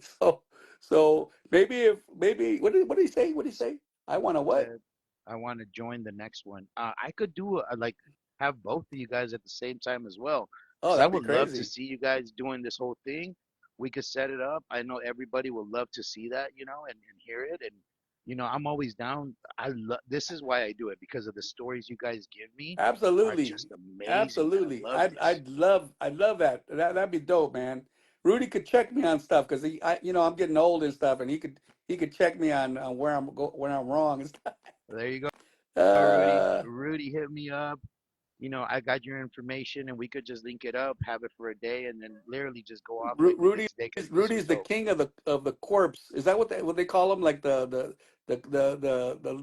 jokes that are just like spontaneous. Oh They come out yeah, of the blue. The yeah, quirks or the corpse or I yeah. can't remember. He's the king of that shit, man. I would Yeah. love it, man. Honestly, bro, this is personal, not because we're on this or anything, dude. This has been one of my favorite interviews, bro. It was amazing. Your story and it's still more to write is amazing, man. Like your hand has been in it, and I know there's a bunch of stories we We probably haven't even missed. got to the future of Yeah, stuff, and there's so much stuff in between. I can't even. It's just dude, too much shit.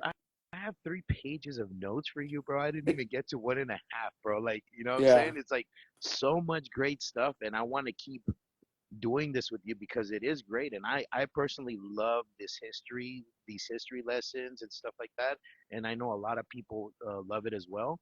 So let's do to be continued, man, and let's do it again, right bro, on, because bro. this is amazing, That bro. sounds good to me. Yeah, right on. I have fun. Nah, dude, I had a blast, bro. This is me sitting here listening to you, bro. Like fuck, dude, and then closing it up with that story, bro. It's just Yeah, just I amazing, had to brother. do That's that one for great. Rudy. He just see that's what I'm saying. He reminded me of that story. It totally slipped my mind.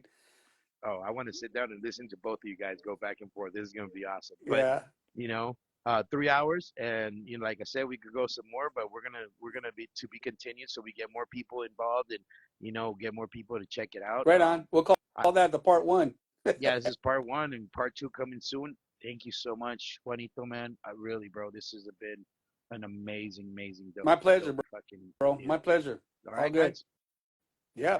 Anything before we leave, man? You want to say anything to anybody before we leave, brother? Just keep an eye out for on vinylregister.com. Final register. That's the website that I'm gonna be blowing stuff up on. You could also use grooveempire.com. GrooveEmpire.com. I'll Grooveempire.com. I'll get all that from you, and I'll make a little post so I could get everybody that follows her page and checks it out, and send them to that direction as well. Man, thank you so much, brother. Everybody, thank you for taking a part of your day to come and chill here with us at Rebel Day 702 Sessions with the legend, the Suge Knight. What- Suge Knight of Death. Thank you, Rudy. Appreciate it. the Suge Knight. Thank you guys, everybody, and have a good one. I'll see you on the next one. This is only part one. We're gonna come part two real Later, soon. brother. Later, guys.